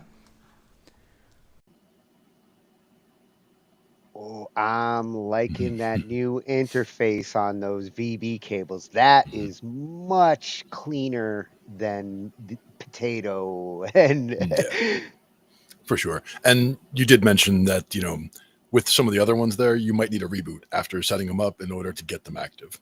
yeah. With ASIO for all, unless I rebooted, I couldn't get it to function properly. Yeah. So it might be that all those methods work, but you might just need a reboot and, little tweak before the next round. But given the way each one of them sets up, the Matrix one totally intuitive. I Yeah. understand how that's configuring. Mhm. If I do want to get a bunch of devices all aggregating that way, that's an interesting one. Yeah, absolutely. And the And diagonal line, that's important because, it's an easy visual thing to see. Like you just look in there and there's the ins, there's the outs, and you're good. yeah, I'm glad that they're going with this kind of configuration approach because the original VB cables approach is very convoluted. Like it's powerful. Don't Yep. get me wrong. Potato is an amazing digital mixer when you get it set up right, Mhm. but you do have to like go through it with a fine tooth comb to get it configured properly. Sure. And that's the thing That is I always that he find a just challenge like poop. that. I like a challenge like that, but at the same time, I also do something that is streamlined and easy to use, like that last setup was. So. Yeah, yeah. And there are a few other options that weren't mentioned there. Mavai's playing around with RIA plugs, the free plugins for Yep. Reaper. One of the plugins that they have is a network streamer. Nice. And there's a lot of potential with this plugin. Gonna be testing that.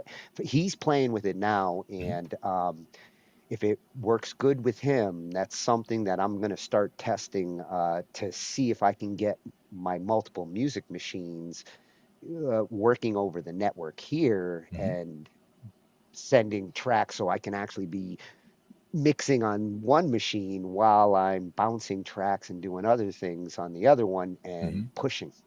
Nice. Or even better, pushing your audio over the internet or taking that ASO audio from your DAW, sending it to your system so that like you can tell Zoom, hey, go get it here. Get it and bring it here. So those are some easier ways than we used to have to do. That Matrix, very promising looking. That was worth the price of admission, Eric. Perfect. Yeah, at Bone Ricci over on YouTube. All right. Oh, I got a mosquito. Oh, did he get you? Nope, I got him. Now, an alternate approach, and one that is useful for this kind of routing, but also just useful in all around as a more advanced Windows mixer, is Ear Trumpet. I'm a fan. One, yeah, you're the one who turned me on to it, and um, it's kind of become a necessity in order to be able to control all the different audio I have going on these machines these days. Yeah. And even just, sometimes it was annoying. Like if I was trying to watch a video on one side and there's a Zoom conversation going on, but the video is way too loud or whatever, like you can bring one up, bring the other down, you can get things balanced out in a very easy and straightforward way. Yeah, you can tame the Zoom beast. Yes, I can. I can tame it down to like 2%. I can still hear what everyone's saying, but it's not interfering. Well, and I can turn off that TV that's playing in the background. Yes, I can. Without having to log off the Zoom. Yep. So this one's coming almost full freshies tonight. Half the list at Tech Tutor Plus 1092 over on YouTube. And surprisingly, there's not a lot of ear trumpet videos out there. Like I went and hunted, and this was the choice. Use two different audio outputs at the same time, and easy. Nice. Emphasize on easy.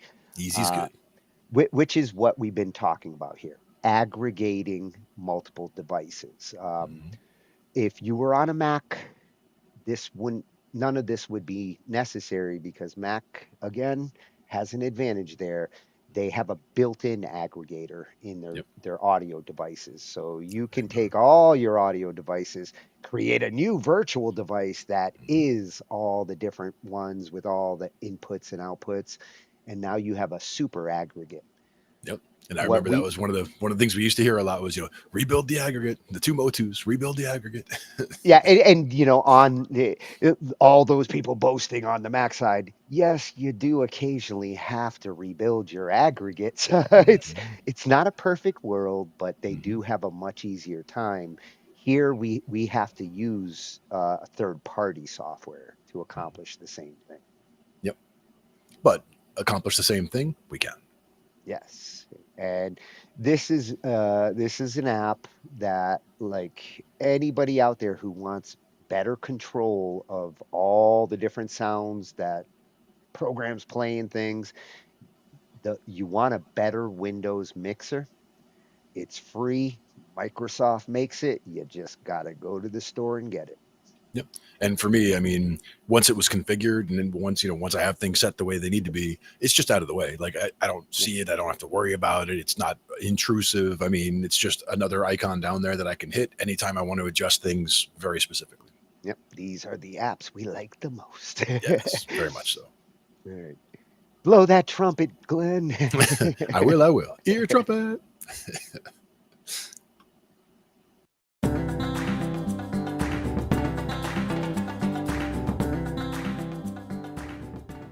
Hi guys, so today we're going to be showing you an app that I actually find very, very useful. It's for controlling sound and sound outputs on your PC, so you can have a specific program playing on a specific speaker. And this app is actually designed by Microsoft, so it's perfectly safe to use on your computer. Alright, so let's first just go over to the search bar and we'll type in store. We'll go to the Microsoft Store. And while we wait for that to load up, I'll tell you a little bit. The app is called Ear Trumpet. So what you need to do is search for Ear Trumpet. I see that it's already loaded there. And we're just going to click Install. And once this app is installed, you'll see that it comes up with a window that shows you how to use the app, what it sort of looks like. And as soon as it's busy downloading, there we go. So now we'll just click the open to open up the app. And this asks for you to possibly send some crash data to Microsoft. I personally love this app, so I'm going to definitely support that. And one of the other things that it does is obviously the app will be showing up either down here or in this window here.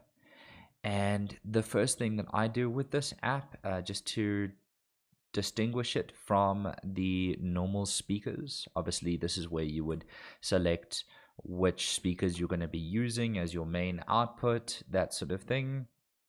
And this is standard with Windows. With this, it looks so similar, but with this, I can control audio for different programs.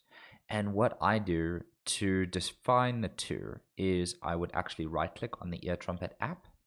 From there, I go to Settings, and I click on the General tab. And then I go to Legacy Settings, and I actually turn on the Ear Trumpet icon. Now, as you can see, it's defined and looks different. And let's just demonstrate how this app works. So let's say that we've got some music playing in the background, and I've just got some royalty-free music here, and we've got some music playing. So here you can actually control how much output the app gives, and let's say that I have, or my friend is being annoying and I need to reduce the volume of Discord because maybe his mic is broken. Or the other way, and I need to reduce the music I'm listening to, but I want to talk to my friend, and I can do it all from this little tab right here. One other thing that I find helpful is, let's say that I've got another speaker connected to my computer, and I want to show somebody this music I'm listening to. So what I would do there is I right click the program that I'm using to play the music, and I move it over to another speaker that I have. And now it's playing on another speaker that I have, and you can see it right there. And that's it, guys. So it's a great program for actually switching outputs, changing which audio works where, and everything like that. And I personally feel that this is a lot better than some of the other options that you get out there. And the other thing is, it's made by Microsoft. So I think it's a great solution for you if you're looking for this sort of thing. Anyway, guys, thanks so much for watching, and I really would appreciate a like and subscribe. It really helps grow the channel. I hope you guys have a great day. Bye. Yep. Somebody else has a loud TV. And I like that explanation. So proof, subscribe. Bam. Just like that. You are now part of the IT feed. Exactly. The wall. Tech tutorials. I mean, it's kind of in it's a given. Yeah. Now, one thing that's interesting is I had not ever sent things to two separate outputs at the same time, although I can see the reason too. Like, at the same, like in that same scenario, if there's something with a TV that's broken or whatever, I could just take the sound from, whatever. I could either turn it to 0 or I could just set it to a different speaker. Like I could send it to the, through the HDMI to the TV, and the TV volume's off, so I wouldn't hear it, but it's just going somewhere else. So it's not interfering with whatever I have going on. Yeah. Like and you can route specifically from one app to the other. You can send the output of one program to another program, and it is like virtual patch baying. It is like, I want this audio from Cakewalk to go over to Zoom. Right.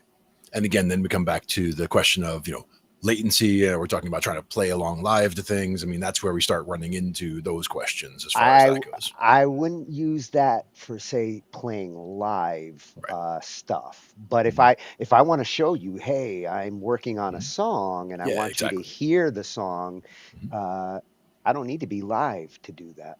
Right. Exactly. Yep.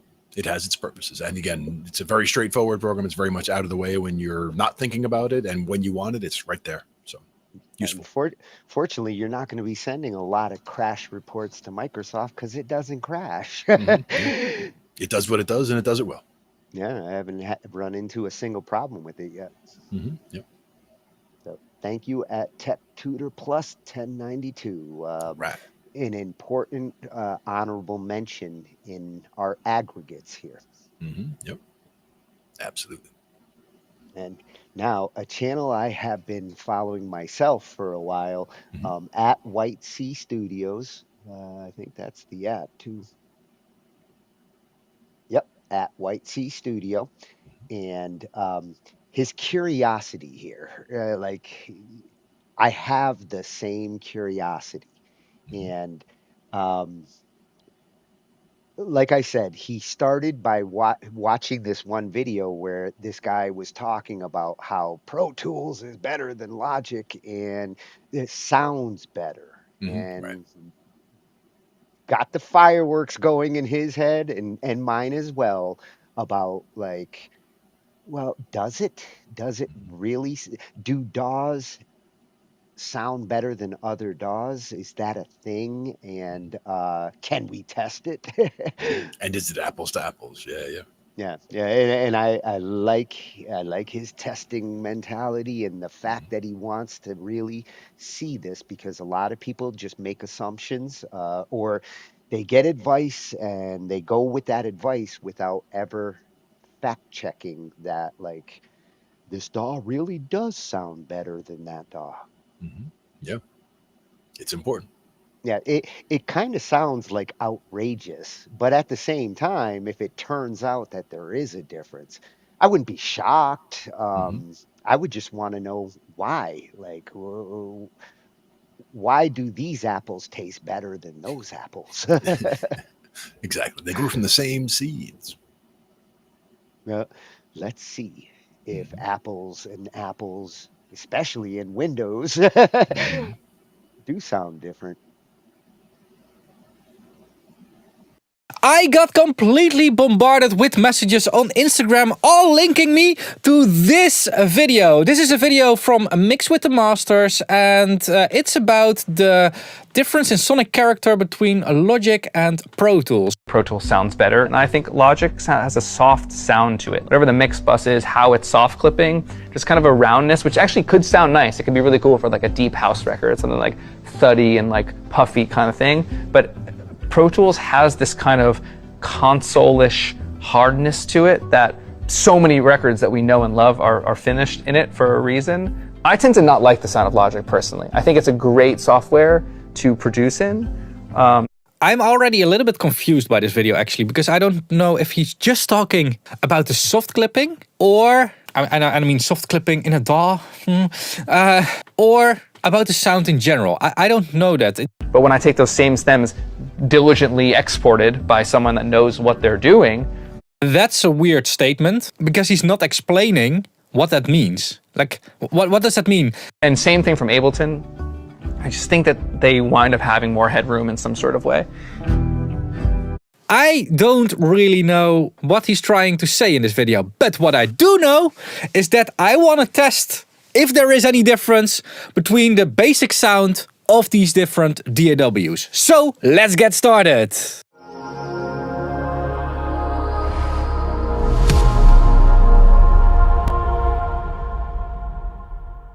So honestly, this is a thing that I've wanted to test for a long time, because I do suspect that there is a difference. Let's just say that I do suspect that, but I'm gonna do my best to prove myself wrong, because I don't want there to be a difference. It would make life a lot easier if there wouldn't be a difference, but I do suspect there is a difference. Now, one of the things that could be going on here is that in, earlier versions of, for instance, Pro Tools and Logic and Reaper, we're gonna put Reaper in here as well, there was different engineering. Like right now, everything is 32-bit, 64-bit, float, whatever, like huge headrooms, very precise calculations. But back in the days, it could have been different. However, we're gonna test today's versions because that makes the most sense. Now, the first test that I wanna do is a summing test. So let's get Pro Tools here. So I have a 4-channel mix. It's actually Sandstorm by the root. Now, one of the things that's happening with these stems is they are too loud. As you can see here on this master bus, it's clipping. And what I wanna do is I wanna lower the volume here equally on all these different faders. And let's go for -12. Let's see if that doesn't clip. That's perfect. Nice level in here. Actually, the internal stems do clip a little bit. I want to test that as well, but not right now. So let's also clip gain these down a little bit, so that our input level is also good here. Like that. Here we go. So no clipping at all happening in Pro Tools. Now, and what we're gonna do in our export, we're gonna call this summing test Pro Tools summing test. And I'm gonna do a 32-bit file and a 24-bit file. Reason why is because we are delivering to a lower bit rate. Like Spotify, I think, is 16 or 24-bit. Nothing in end consumer devices really is 32-bit. And honestly, I don't really think there's a reason why it should be. But please prove me wrong. Now let's do the same in Logic. I gotta check how can I... So I think the easiest way for me for now is to just put in 1.8 decibels, because that's what I was doing in Pro Tools. Yeah, -1.8. And I'm doing that here, -1.8 as well. And then put all these faders on -12. We were doing -12. Let's do -12. So there we go. Now let's bounce this as well. The whole project to PCM. So let's do a 32-bit float of this one as well. Interleaved file, no dithering, because dithering noise is random and that will make a difference in the null test that we are going to do, because we are going to be null testing this. 32-bit bounce, here we go. There we go. Now, Reaper, same thing here. -1.8, -12 on the faders. Yeah, here we go. And now, let's just import these over here. Blah, blah, blah. Let's mute this all. Let's make a little group here. And I'm already seeing something interesting. I think logic was normalizing. Let's check if we forgot a parameter here. Normalize on. Oh, let's redo the logic ones. Okay, so let's put the 32-bit files on top here first. Let's mute the rest. And let's first shoot out a logic against Pro Tools in a nil test. Here we go. Now it is very much silent here now, but it's actually not. If I look at my meters on my output, I do see some signal. Let's see if I can amplify this for all of you. Here we go. This is the difference. Some ticks and clicks and crackles. Now let's see if we get the same thing if we shoot out Reaper against Logic. We get more difference. Oh, that's interesting. Is everything correctly aligned? Let's first check that. If we really see a... Yeah, we really see an aligned waveform. That's really... Then, is everything leveled the same? Let's see if we can... Yeah. Again, there are a million reasons why something doesn't null. We do like 0.1 of that. That's louder. -1. No. So, there is a difference between Logic and Reaper already. Let's see if there's a difference between Pro Tools and Reaper. Yeah. And the difference is almost the same because there's almost no difference between Logic and Pro Tools. Now let's see if the same is going on with 24-bit files. We have exactly the same thing going on in the 24-bit files. Yeah, exactly the same. The next thing that I want to try now is what is happening if our DAWs are soft clipping. I'm going to put all my faders back to 0 again. Here we go. Everything back to 0. Like that. And now we're going to bounce a soft clip test because this whole track is already clipping. By default, let's again do a 24-bit and a 32-bit. We're not going to do sample rate conversion. That's something for a different discussion, I think. Same in Logic. Faders to 0. There we go. Oh, look at the amount of clipping. Wow. By the way, the other two DAWs didn't say anything about the clipping and Reaper does. Like, Reaper is not perfect, but this is what I want to see. Wow. This is not soft clipping anymore. Oh my God. Look at these waveforms. This is completely zoomed out. Let's do the 32-bit later. And let's first, again, compare Pro Tools and Logic. And there we go. Let's do a volume adjustment on here so we can all hear what is going on.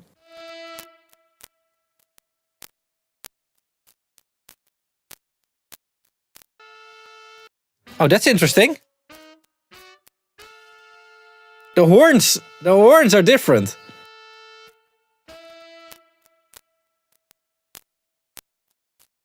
And we still have those clicks from like the difference in summing or difference in however it works, whatever it's doing. I think I want to check if I made a mistake there with gaining or something. That should be this stem then. That stem is at 0 dB, right? Yeah, I think it is. Interesting that only one stem is giving me this issue. While Pro Tools is reporting that it is the same. Yeah. That's weird. All right, let's see if there's a difference with a Reaper as well.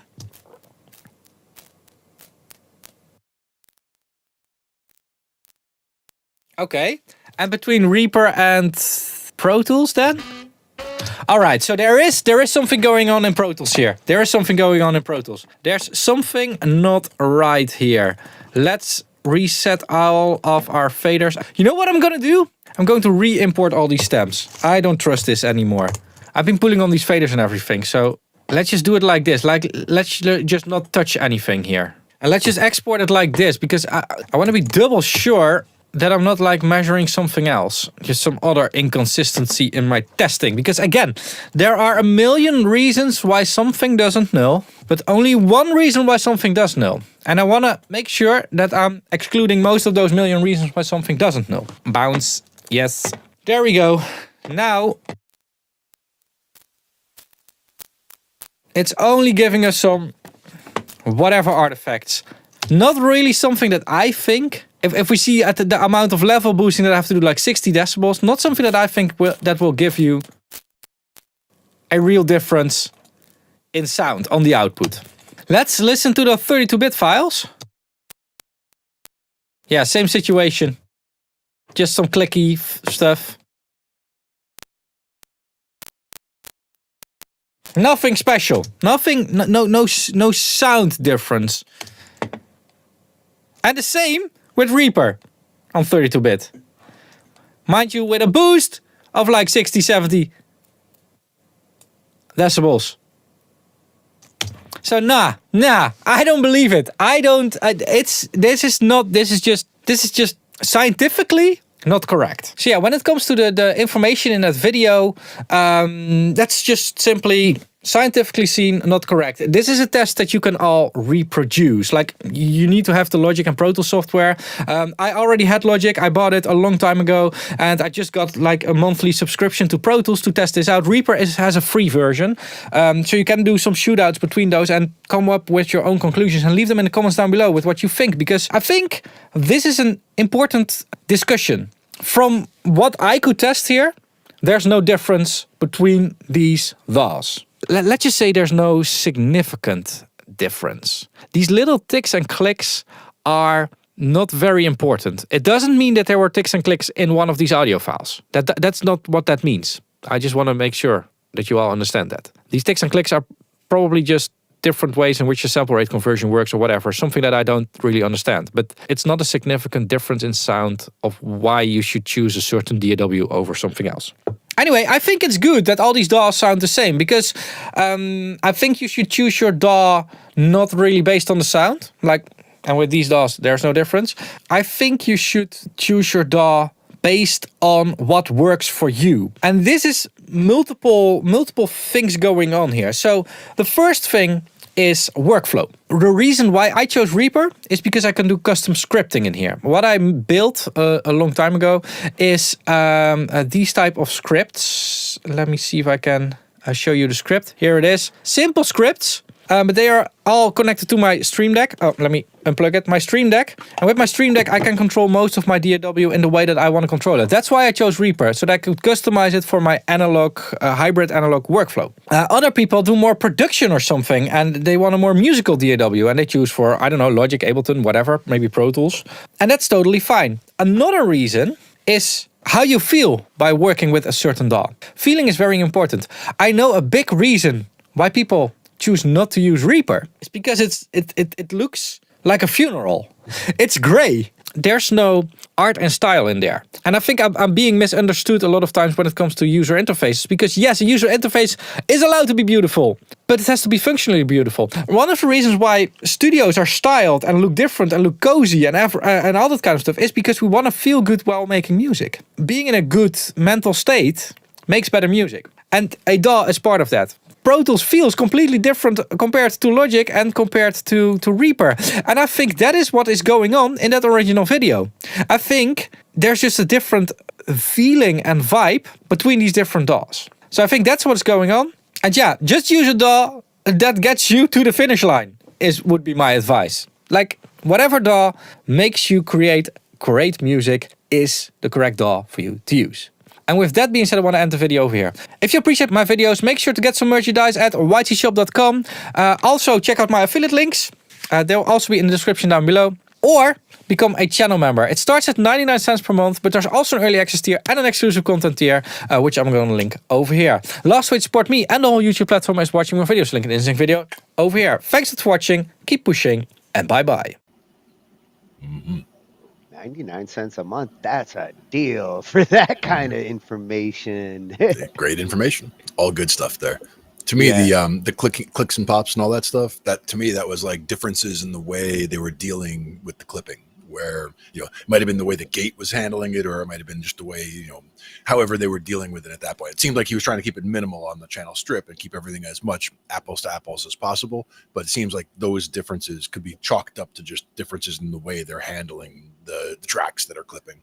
Well, and likely during the conversion process that he was doing, you know, testing on the 32-bit side, and That's why he didn't turn dithering on in the first place. It would have Because introduced more noise. Yeah. it would have introduced. You can't really have a control subject at that point because dithering has a randomness to it. So every time you're doing a conversion, if you have dithering turned on, it's not going to be green apples against green apples anymore. It's going to be green apples with speckles and green apples with other speckles. Yeah. Both different, but different in different ways.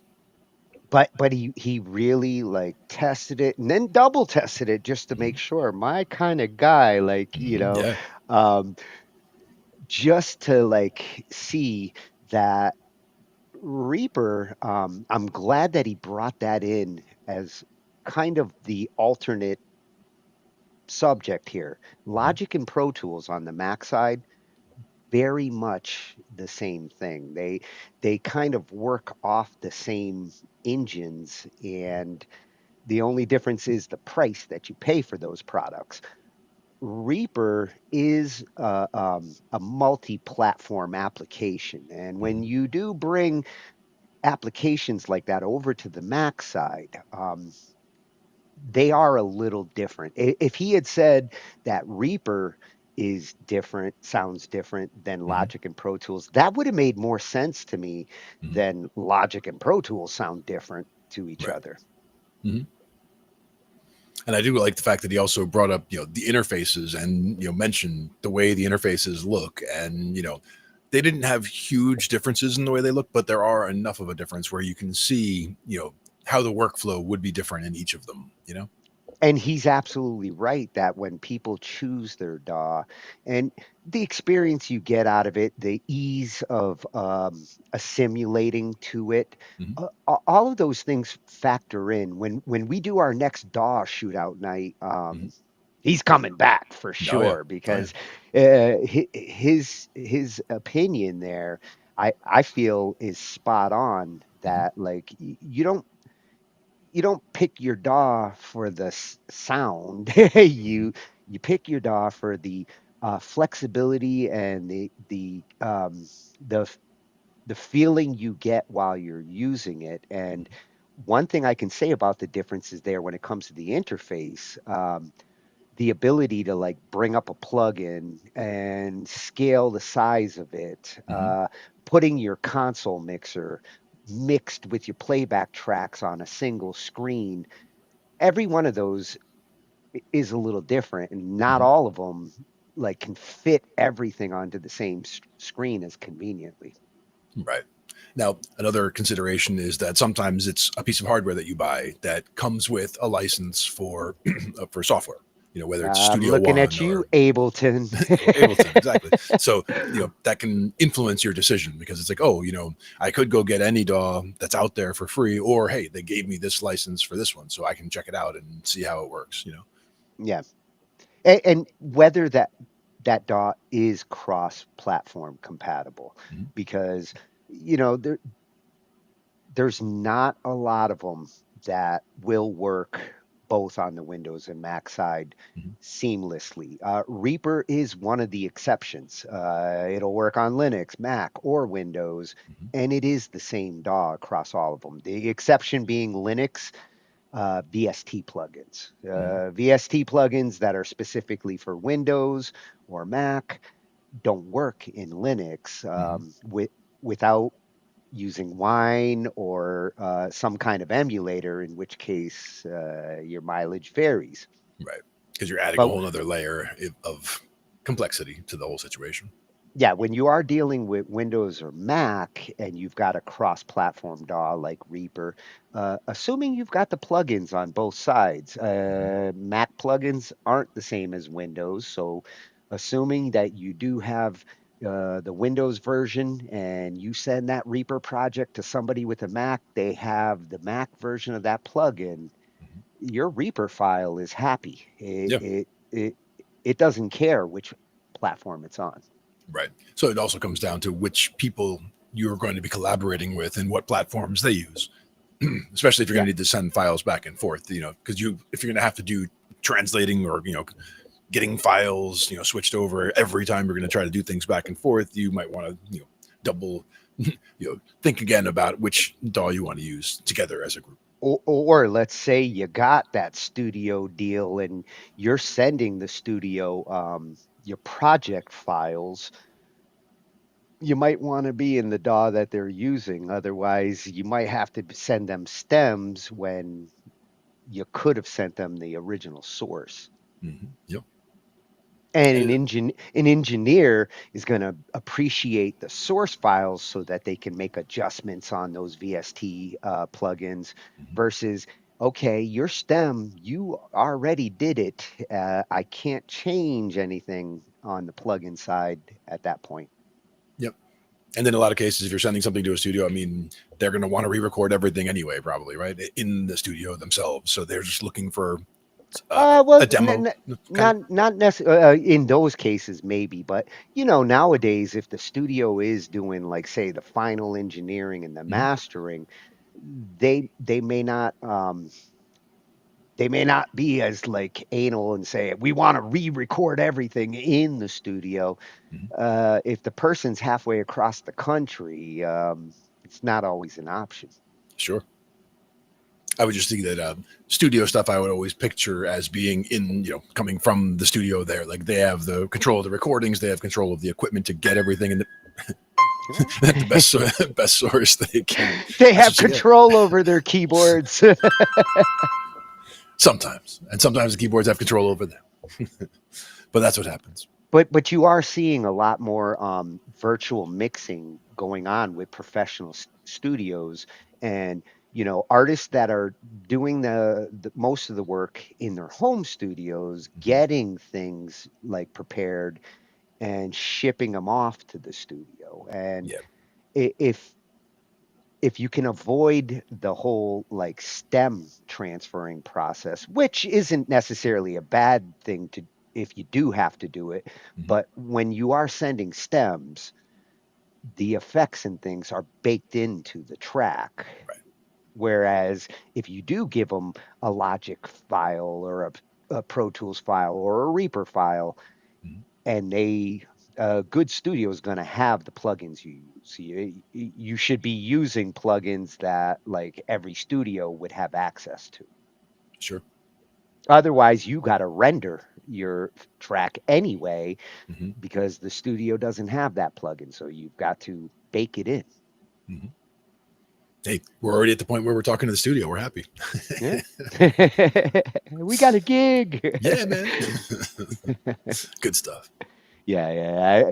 I liked that discussion that he gets going there. That definitely fires me up to have another DAW night. Every once in a while we have to have a DAW night, like a shootout, and talk about all the ones out there because it keeps changing.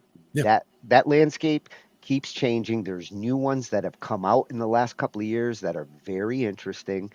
And the tried and true ones, the Logics, the Pro Tools, now Reaper, I believe, is in that category. It has proven itself to compete with the big boys.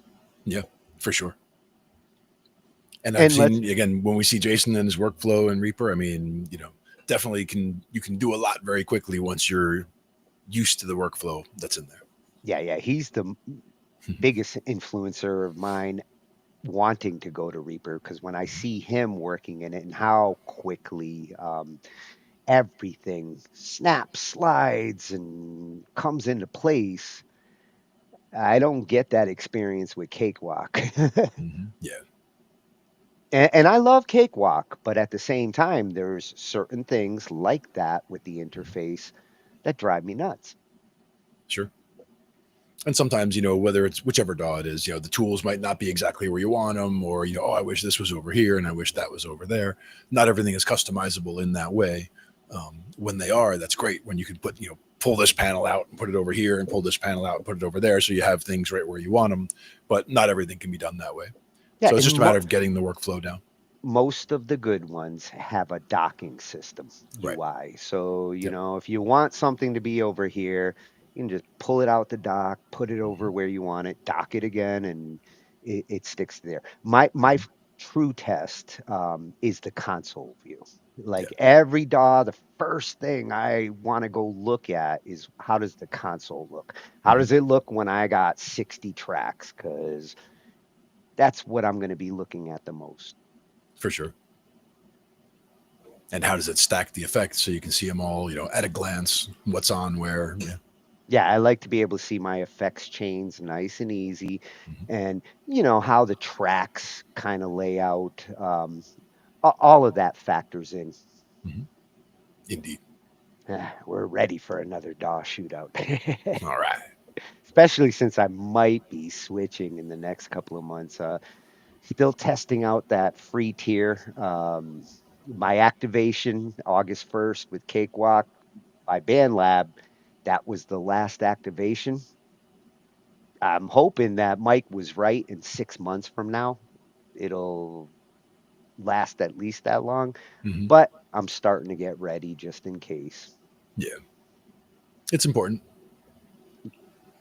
So Gotta have something to work with. White Sea Studio, glad to get this channel over to our feed. It's got a lot of useful stuff there, and this is just a snippet of it. Did you notice what the shirt said that he was wearing? Oh yeah. I didn't read the manual either. I never read the manual. If I got to read the manual, it's too complicated. No, I see both sides of it. Like I never read the manual as a general principle, and like if I needed to jump in, like oh, I've got this thing and I don't have the manual, I have no problem just diving in and checking stuff out, like because I love doing that. But it's also useful. Like I will look through a manual just to be like, oh, I didn't even realize that it had this and this, and like check out a couple new features or whatever, Yeah, because that's always good. I like my equipment I like to be able to dive into my equipment. So like when I buy a new keyboard, I don't go to the manual first. I get comfortable with what I can. And in that case, I might go to the manual afterwards just to get the fine-tuned information that you sometimes do have to read the manual. Yeah. Or if you wanted to see, rather than having to scroll through 800 different sounds, you could flip through the manual and be like, oh, here's a table. Oh, okay, I can find, sound number 412 I want, sound number 568 I want. Oh, 715, that's going to be my new favorite. Yep. And that I get the PDF of. And when it comes to my Rolands, I got a PDF for each one with the thousands of patches. And when I want to know which one is a French horn, I use the PDF search and find French. Yeah. It's a good way to do it. Some of the PDFs that I had for sound stuff, like one was about the different frequencies, like showing you like the bass sounds over here, and going all the way up, and showing which instruments would find themselves in which realm, which you could kind of figure out just by thinking about it. But if it's a kick drum, it's going to be down here. If it's a bass guitar, it's going to be right here. If it's a guitar, it's going to be up in this range. If it's a singer, it's going to probably be over here. Figuring out the ranges and whether you'd want to boost to if it's too low, you can boost it, and if it's something that's clipping or it's too much, you bring it back down. Different adjustments you can make to the EQ to make things either stand out more or sit better in the mix. That kind of stuff too. Yep. And that's just as useful if, like, say you're getting a mic and it comes with a diagram to show its dynamics, and you really want to know what that thing can do. Well, those little graphs and things come in handy with that equipment. Exactly. Got to get to know your equipment, whether you're a dive-in type or a manual type, doesn't matter. Just figure it out your way and get in there. Don't be afraid to check it out. Yeah, we got to know our audio interface. We got it plugged in. We figured out ASIO. We even found the keyboard. What do we got going on tomorrow? We're going to be kind of looking back at the winter WAG as the summer WAG is gearing up. We just finished with the round ones Saturday night. The teams have already been told who their partners are for round two. They're waiting till Saturday night to find out what their genres are going to be, and a lot of them are like on pins and needles waiting. Oh yeah, changes everything. I mean, that pick changes everything. Yeah. And over the next couple of weeks, we're going to start to roll those out, and Till then, we're going to take a flashback look at the winter series and get people cooled off so they can get warmed up. All right. Going back to go forward. Yep. Sounds like a plan. And again, lots of freshy channels today. Good stuff. Yeah, and this, I'm glad we finally got to some of this. ASIO has been one that I keep trying to explain it, but I'm not as good as these guys. Well, again, it just comes down to, repetition sometimes even, hearing it from a number of different people in a number of different ways makes it sink in more over time. So that's why I would love watching when I was doing more music theory stuff, for example.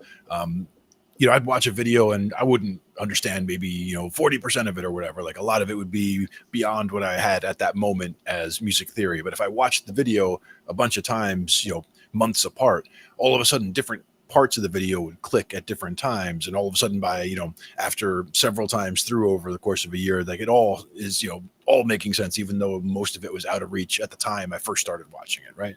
So it's a matter of just as you're building up that base of knowledge and watching watching videos like this, repeatedly, you end up getting a lot more absorption out of them. Yeah. And hopefully I'm not that guy that's like, just do it this way.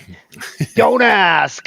Yeah. That's the thing too. Yeah. I'm always a big fan of trying from a different angle. Like even if I do hit a wall and something's not working at all, I'm a fan of the reboot thing, just to start fresh. And, it's always a good troubleshooting step when it comes to stuff like that. But, starting fresh, starting from the simplest scenario, and even just come up with other scenarios. Like, if something that doesn't seem like it's even related to the problem over here, but we'll test something over there. And then, okay, if we find a component that worked over there, we can bring it into the scenario here, that kind of stuff too.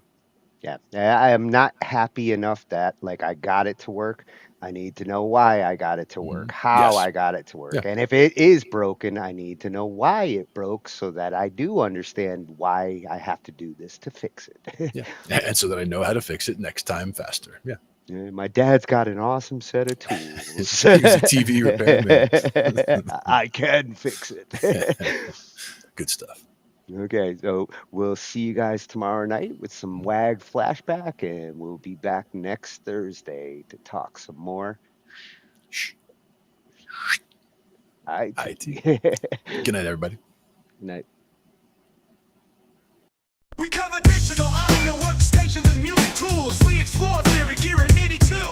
How to arrange, compose, and the art of arranging. Taking a look at AI and how the times have changed. On a PC or a Mac and even with a mobile device, we'll be talking about it all every Thursday night. From software to plugins and sets that entice. Dive deep into tech and let creativity take flight. Talkin IT. We're talking IT. Come and join in and have some fun. It's highly educational with a lot to learn. From bedroom producers to seasoned pros, we're breaking it down so knowledge grows. Whether you're a DJ or a beat making wizard, we got the tips and tricks to make your sound sizzle. Mixing and mastering, that's our jam. With the tutorials and tips on how much RAM. Get the best quality from your setup and gear. Tune in every week and lend us your ear. We're talking IT. Come and join in and have some fun. It's highly educational with a lot to learn. We're talking